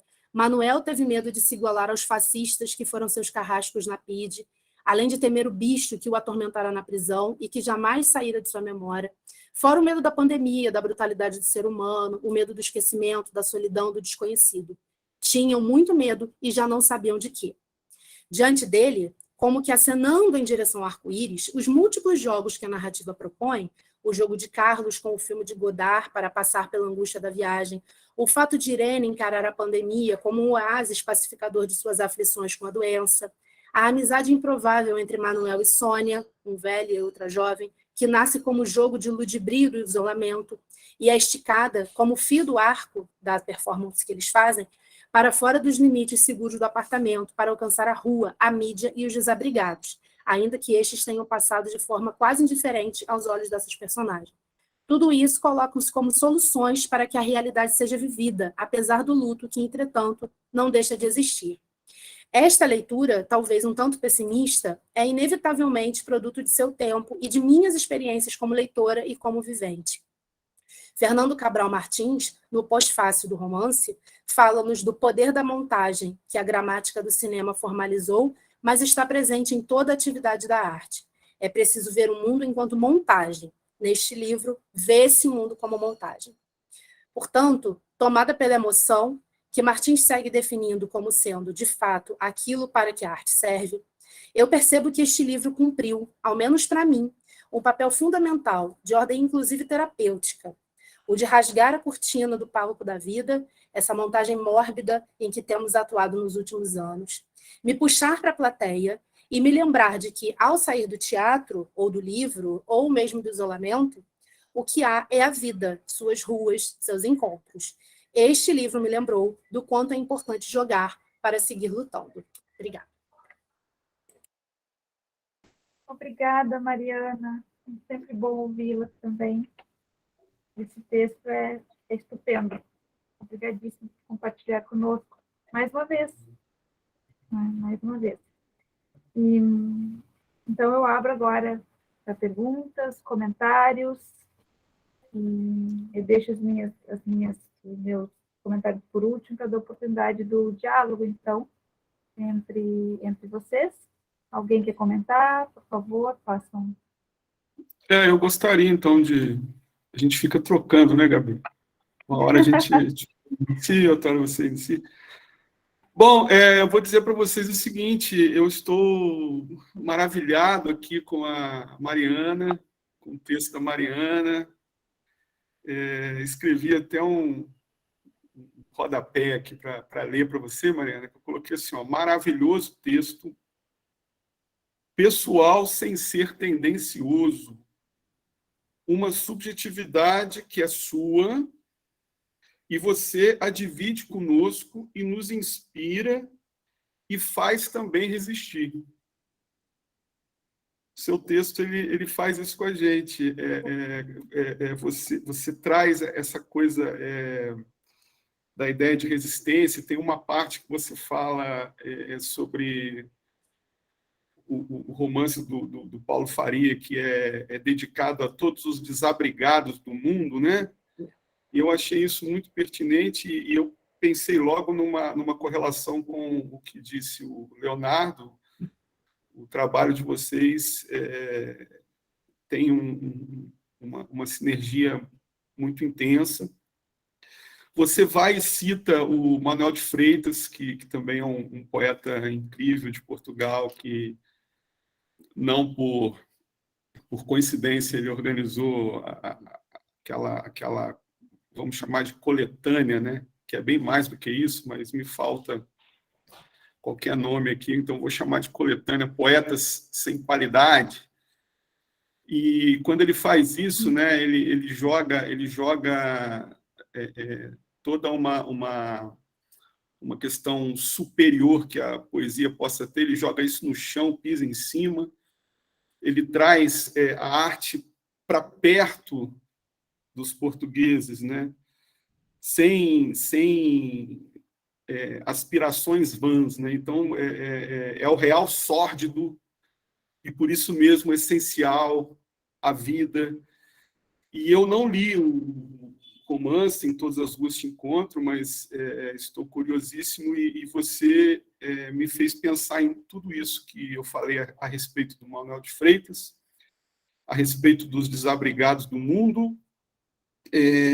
O seu trabalho ele me deixa esperançoso porque é um arco-íris que consegue vencer a cloroquina. É o arco-íris das crianças que vence a tal da cloroquina, né? A cloroquina não resistiu a essa luminosidade do arco-íris. Então, te agradeço bastante aí pela sua apresentação, tá bom? Comento. Obrigada, André. Pois foi um presente, né, nesta tarde. E comento também, em seguida, o trabalho do Leonardo, né, que também faz a gente pensar muito nessa questão da escrita resistência, né? E me fez também pensar, Leonardo, naquele procedimento que a gente poderia considerar como um autorreconhecimento que é gerado pela autoescuta. Essa escrita desse romance do Gonçalo, né? Eu acho que isso faz com que a gente pense muito nesse movimento de reorganização, reordenamento das ideias e das sensações, né, das emoções que todo esse percurso que você muito bem sinalizou para nós. Eu fiquei escutando o seu trabalho, ficou passando um filme na minha cabeça, como se seu trabalho fosse até uma espécie de reportagem mesmo, fazendo com que a gente revivesse todo aquele drama surreal. A gente através do seu texto, a gente pode, bakhtinianamente, refletir, refratar todas as nossas experiências e sensações que ficaram, né, sendo elas, em sua grande maioria, tristes, porque eu acho que todo mundo perdeu alguém aí que é próximo, né, ou pelo menos conhecido e tudo. E o seu trabalho me lembrou muito um texto do Slavoj Žižek, né? Que é um texto que se chama Covid-19 e a Reinvenção do Comunismo. Você já deve ter tido contato com esse texto. Esse texto é muito interessante porque o Žižek, o que ele faz? Né? Ele traz essa coisa da biopolítica. Ele aproxima essa ideia de pandemia, na verdade, da ideia de sindemia, que é um negócio que se aprofunda demais porque se correlaciona com mazelas sociais adversas, com a pobreza. É como se o vírus da Covid ele não fosse só biológico, e ele não é só biológico, né? Ele é muito, ele é essencialmente político, porque ele ataca justamente nessas áreas pobres, nessas mazelas, ele vai nos desabrigados do mundo e vai ceifando as vidas. Por isso que eu acho que dá para correlacionar aí os dois trabalhos, da Mariana e do Leonardo, né? Então, eu só tenho a agradecer vocês dois pelos trabalhos. A Cíntia trouxe uma visão da pesquisa que ela já faz, né, que eu escuto muito lá quando a gente está no nosso grupo com a Adriana, né, Cíntia? É um tema que ela é apaixonada pela questão, a gente percebe isso, o olhinho dela até brilha quando ela fala de toda essa questão, né?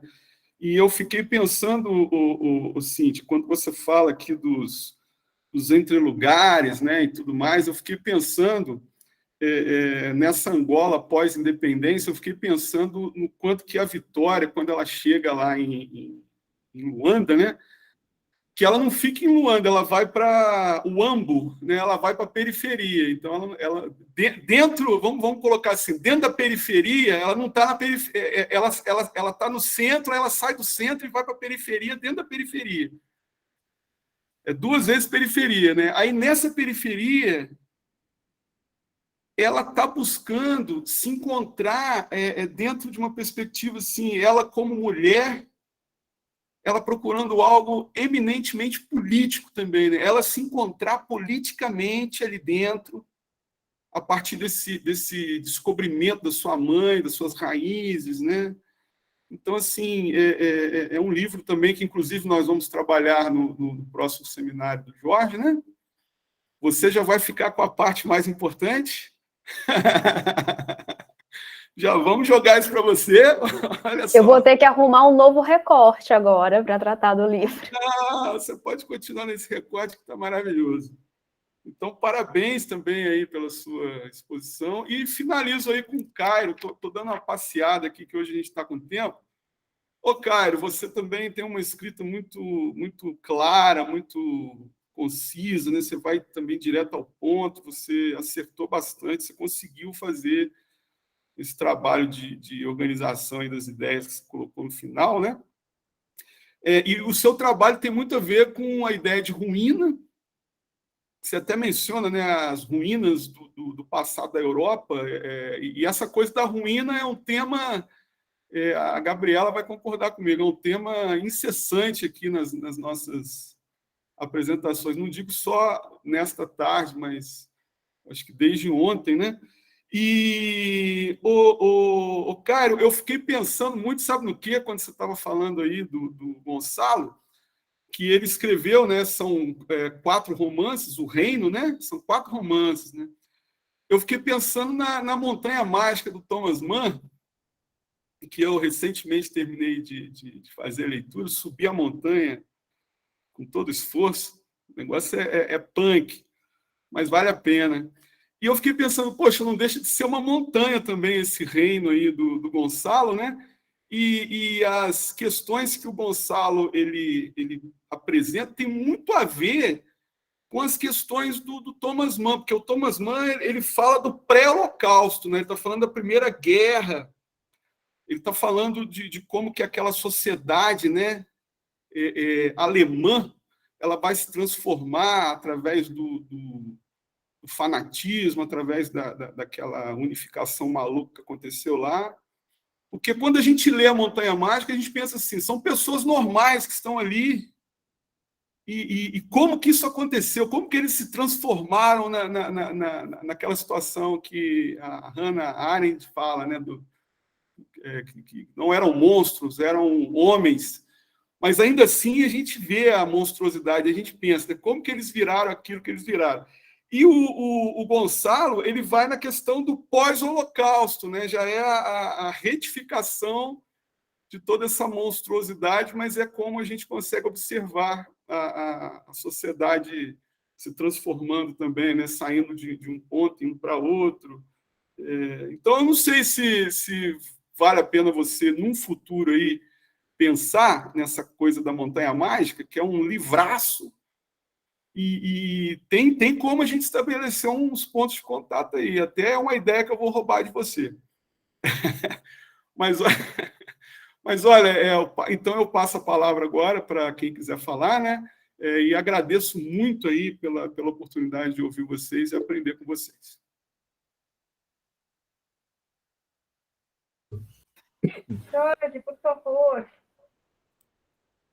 Gente, eu estou com uma tosse de cachorro terrível, então eu vou tentar aproveitar enquanto ela não me interrompe. Primeiramente, eu queria agradecer a todos vocês que participaram e apresentaram os respectivos trabalhos hoje. Eu queria agradecer em especial a Cíntia pela forma absolutamente rápida a nos ajudar a resolver um pequeno desencontro, não é? Também Mas agradeço. o que eu acho assim super interessante é que, mesmo apesar da gente não estar conseguindo manter a ordem que nós desejaríamos, não é? Como alguns trabalhos eles acabam, de uma certa forma, dialogando entre si e de uma maneira muito espantosa, eu diria até. Por isso, eu gostaria realmente de frisar e pedir para que vocês observem a data de envio dos trabalhos, as normas que já estão no site da Abralic, porque nós gostaríamos de ter todos esses trabalhos no e-book do simpósio. Tá?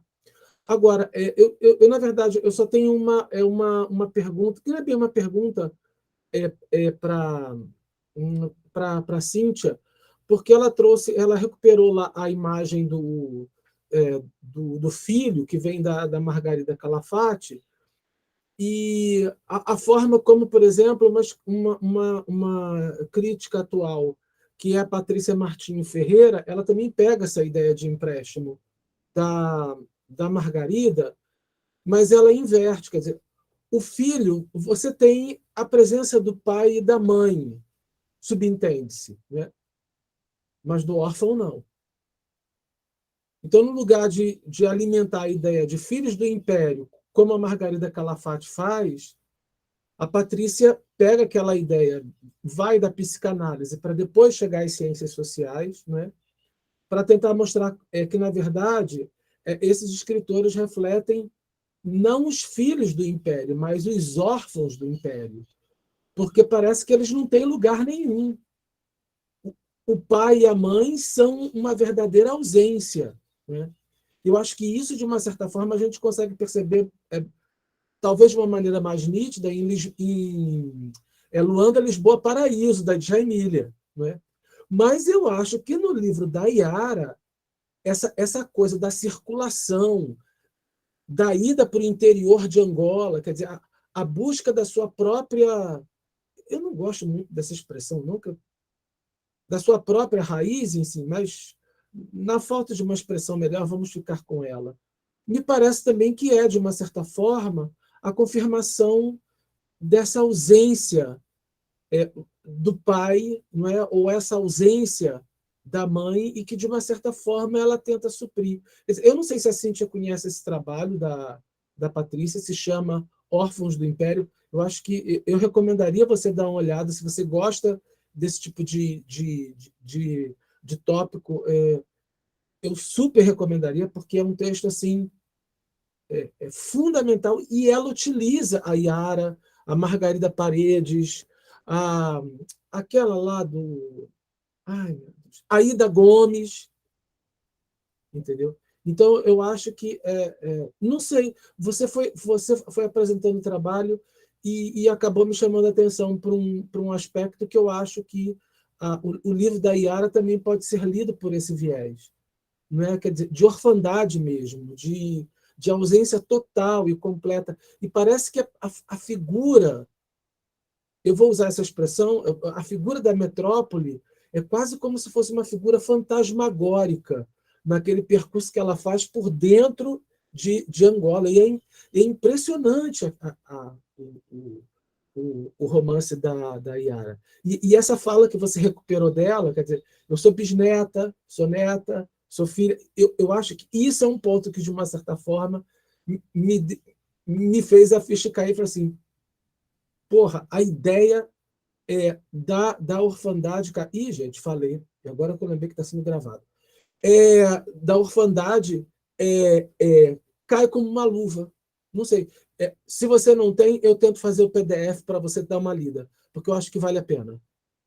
Porque esse romance da Yara é uma das coisas mais espetaculares que eu li nos últimos tempos, exatamente sobre essa questão do trânsito migratório, vamos dizer assim. Era isso. Pronto. Essa questão do trânsito migratório, Jorge, não sei se eu já podia comentar ou se eu tenho que esperar a Gabriela, mas enfim, vou comentar aqui rapidinho o comentário do Jorge. Essa questão do trânsito migratório dentro da literatura portuguesa, principalmente desses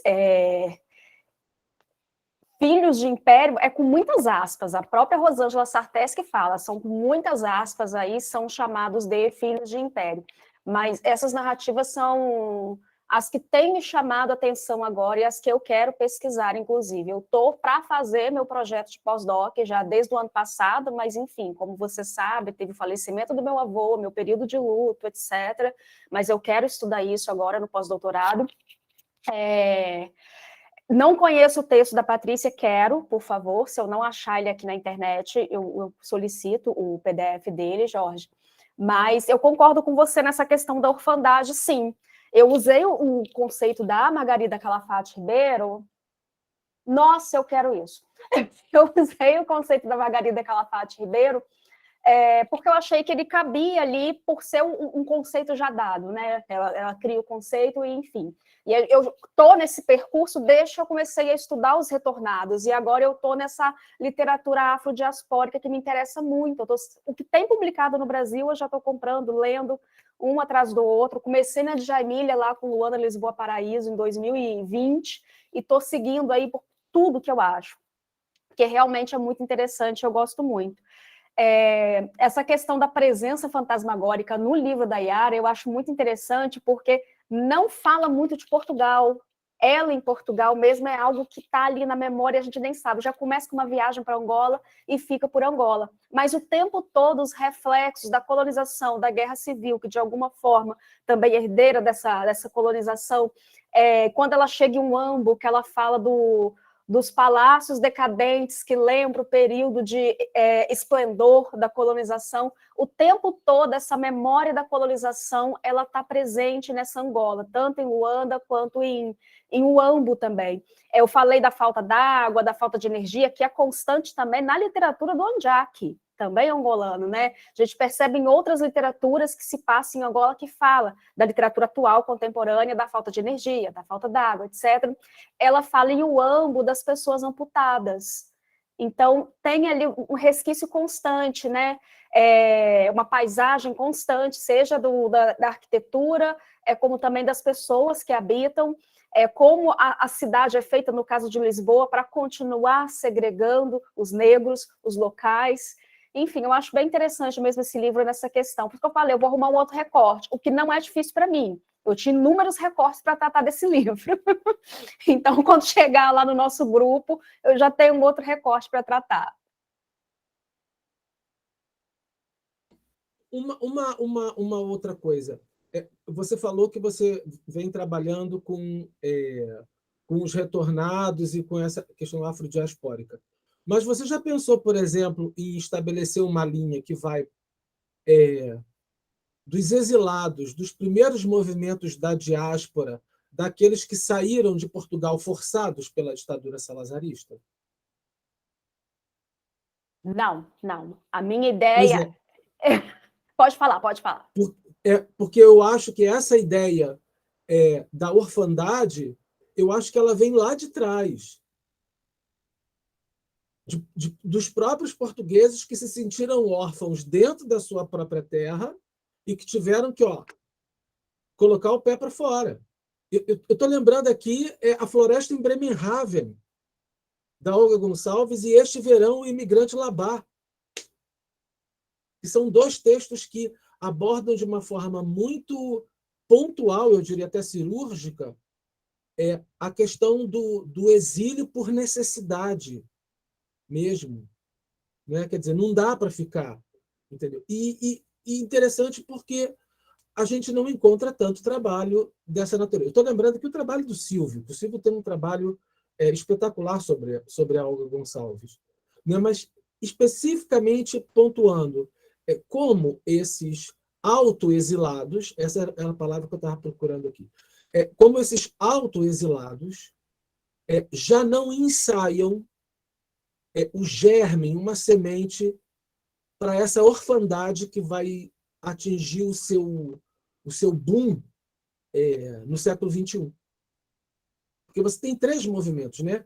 Os autoexilados, os retornados e os afrodiaspóricos. Porra, isso é dar uma pesquisa.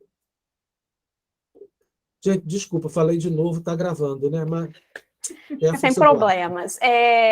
O meu recorte é a diferença do processo migratório dos retornados para o processo migratório dos filhos de angolanos ou moçambicanos que vão para Portugal. Como que se dá essa migração para Portugal dessas figuras, né? Porque em Portugal tem uma questão muito séria com os filhos ou já nascidos, né, em Portugal, de não reconhecimento por conta dessa ascendência angolana, moçambicana, essa ascendência negra. Então, eu quero falar sobre essa diferença migratória, identitária e receptividade em Portugal desses migrantes. Mas esse seu recorte aí é uma pesquisa interessantíssima, hein? O bom desses encontros é que a gente sai com vários trabalhos, artigos, ideias, né, para desenvolver. André, por favor. Não, eu queria falar mais uma coisinha para o Leonardo, se me permitirem. Né? Você quer falar, Gabriela? Eu vou pegar um pouquinho de uns 2 minutinhos só para fazer um Fechamento? Um fechamento da minha percepção do trabalho. Pode ir, André, por favor. Não, então, não, é muito rapidamente. Ô, Leonardo, eu fiquei pensando também, eu esqueci de falar para você na hora aqui da minha parte, eu pensei muito nessa questão, eu mencionei, né, essa questão do autorreconhecimento gerado pela autoescuta. Isso é uma questão muito bacana para que você já está pensando, porque Diário da Peste, né, essa coisa do gênero diário, escrever para não enlouquecer, me parece que você falou isso, né? A escrita resistência do Gonçalo, né? Escrever para não enlouquecer. Aí, quando a gente chega na questão do gênero diário, a gente pensa que ele todo texto é formado por vários interdiscursos, né? Enfim, bakhtinianamente falando, a gente pega na mão de outros caras aí também, o Voloshinov, né, que também era do círculo lá de Bakhtin e tudo mais, mas eu estou pensando assim, de que maneira que o diário é um gênero totalmente híbrido, porque quando o sujeito está escrevendo o diário, ele está colocando ali as impressões dele, que são totalmente entremeadas por outras impressões, coisas que ele está vendo, que ele está buscando de fora e traduzindo ali no diário, e esse diário vai chegar nas mãos de um leitor que fará o mesmo percurso. Né? Então, assim, é uma coisa que pode parecer até meio óbvia de se pensar para a gente que é da literatura, das letras e tudo, Só que isso dá assim, uma reflexão interessante, né? De que maneira que, na pandemia, toda essa questão que é antiga, né, que vem desde vamos colocar assim, isso vem desde o século XIX, essas discussões, mas que foram potencializadas no início do século XX, até pela figura do próprio Bakhtin, né? Mas aí de que maneira isso tudo se adensou na pandemia, né? De que maneira o próprio gênero diário ele adquiriu uma nova tonalidade. Eu fiquei pensando muito naquelas mensagens que os náufragos escrevem e colocam nas garrafas e lançam ao mar, né? Tipo, aquela mensagem de SOS que você tá precisando escrever e ser ouvido, né? E o fato de você precisar escrever é porque a resistência está entranhada ali nesse ato da escrita. Então, esse diário sendo híbrido, isso é muito bacana da gente investigar, né? De que maneira que a pandemia trouxe uma nova visada para o gênero diário? Será que mudou alguma coisa na concepção do gênero diário? E até mesmo em quem escreve? Sei lá, eu fiquei pensando muito nisso, né? O seu trabalho aí, essa coisa do testemunho, né? Que é algo que vem desde o século XIX e tudo, mas que foi reconfigurado. A pandemia chegou para reconfigurar muita coisa. E até mesmo a própria linguagem, né? Se a gente for parar para pensar. Então, eu acho que dá uma reflexão aí também interessante, né? Não sei se você concorda comigo, se eu estou falando bobagem, mas é uma coisa que me inquietou. Você ficou falando seu texto, eu fiquei pensando nisso. Eu falei, vou ter que falar isso para o Leonardo depois. Sim, concordo, sim. O próprio Gonçalo, na abertura do diário, ele dedica umas 2 páginas de sinopse para, de certa forma, entrar nessa discussão de tentar dar um norte, né, para o leitor, né, onde ele salienta que é uma escrita que está justamente nessa fronteira entre ficção e memória, né, memória pessoal mesmo, né, porque ele comenta em várias passagens do diário também o quanto o processo de escrita, né, foi necessária uma transformação, né, pessoal, né, a escrita vai acompanhando a própria descoberta dos sentimentos pessoais dele durante a pandemia, né? Então, o diário coloca realmente em tensão, né, essa ideia de que aonde está o texto literário e aonde está o texto memorialístico, né? E o diário, como toda a produção do Tavares, né, ele justamente tensiona essas fronteiras, né? Diante da catástrofe, né? O que é literatura? Quem é aquele narrador, né, das crônicas? É o próprio Gonçalo? É um alter ego? Quem seria, né?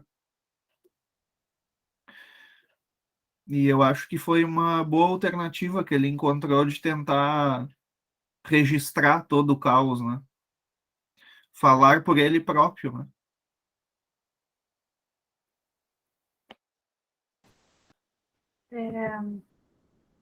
Juntando os comentários, tanto do Jorge quanto do André, sobre os trabalhos, tem um fio condutor entre os trabalhos de vocês.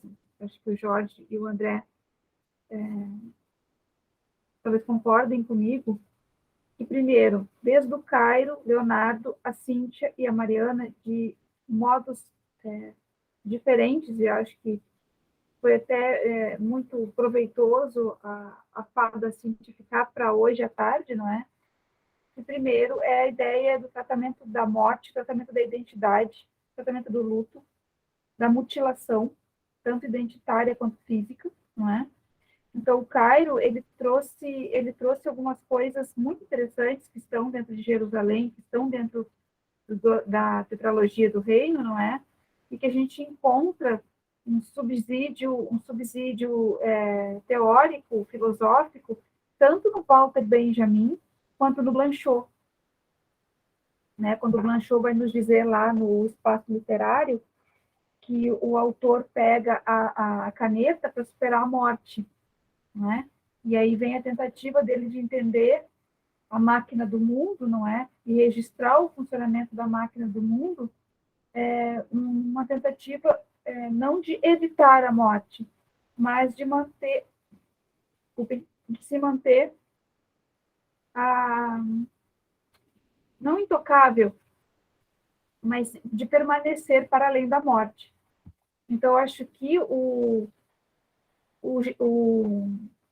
Gonçalo M. Tavares, tanto no trabalho do Cairo quanto no trabalho do Leonardo, que também vai trazer noções que a gente pode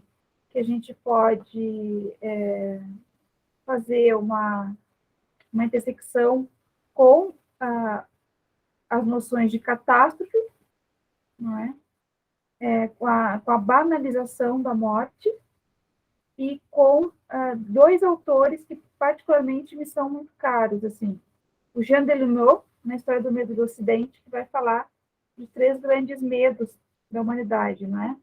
A fome, a peste e a guerra.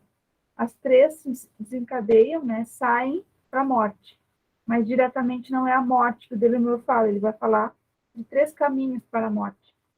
Se nós pegarmos os 4 trabalhos de hoje, os 4 trabalhos estão dentro dessa seara, né? De diferentes modos, né? A morte cultural, a morte identitária, a morte física, a violação do corpo, a violência do corpo, não é? Com o Holocausto, com os massacres, com genocídios, não é?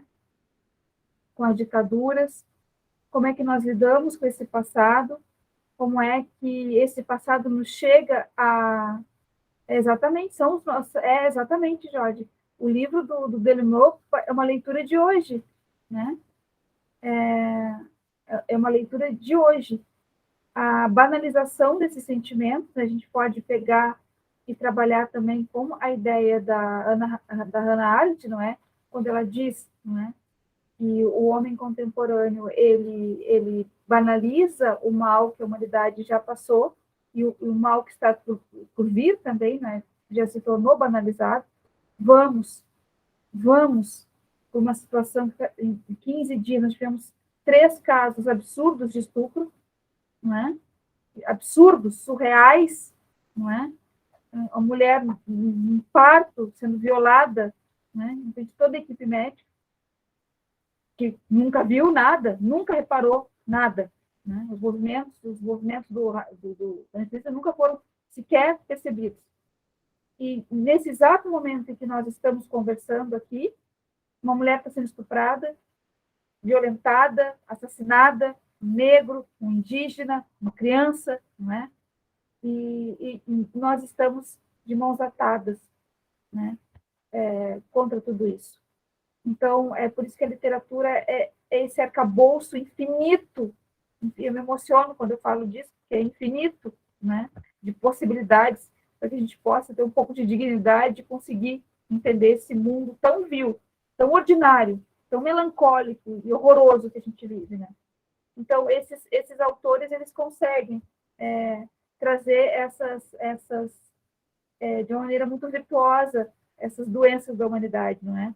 O trabalho da Cíntia, quando traz o passado colonial, né, a própria mutilação social, cultural que é a colonização, não é?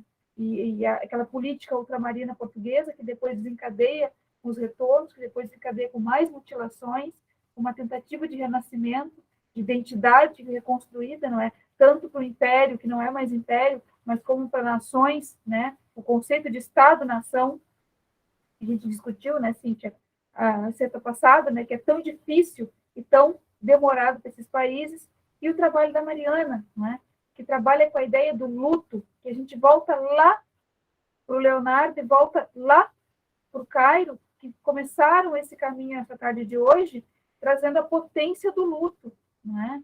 Seja o luto identitário, seja o luto físico, de qualquer tipo de morte, mas especificamente uma morte que foi banalizada, que é a da peste, né? Que é a da peste, e que até hoje muitas pessoas não entendem ainda a dor, né?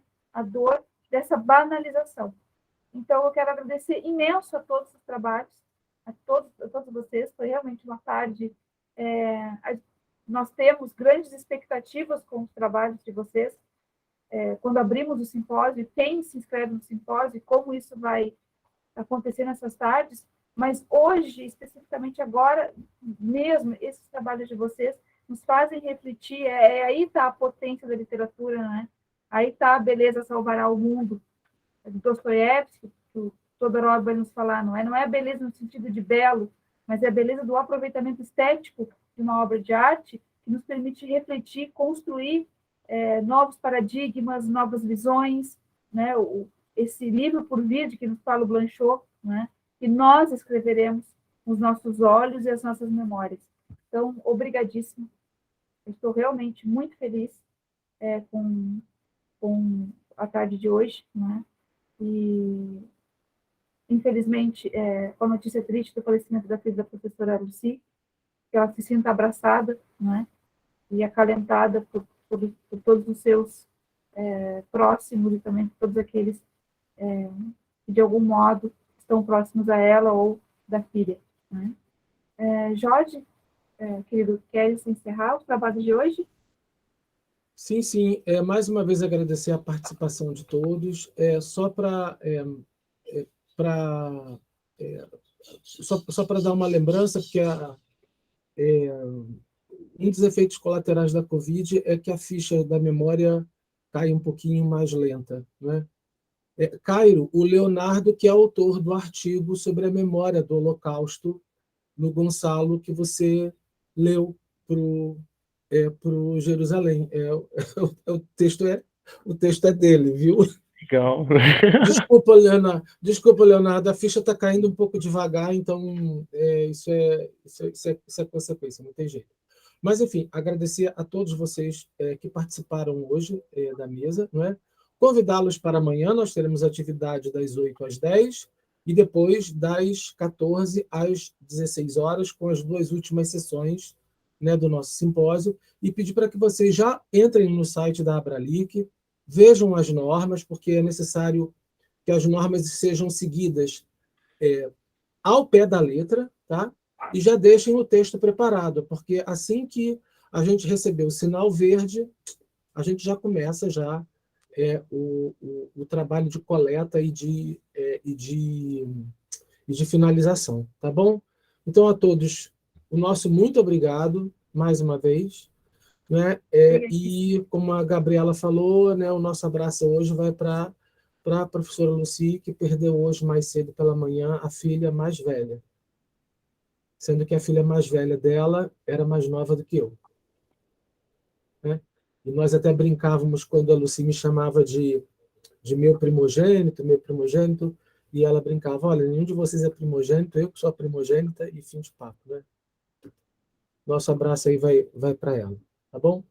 Então, amanhã, aqueles que puderem comparecer, a gente sempre pede para entrar uns 15 minutinhos antes, porque tem os avisos e aquelas coisas todas antes de nós iniciarmos a mesa.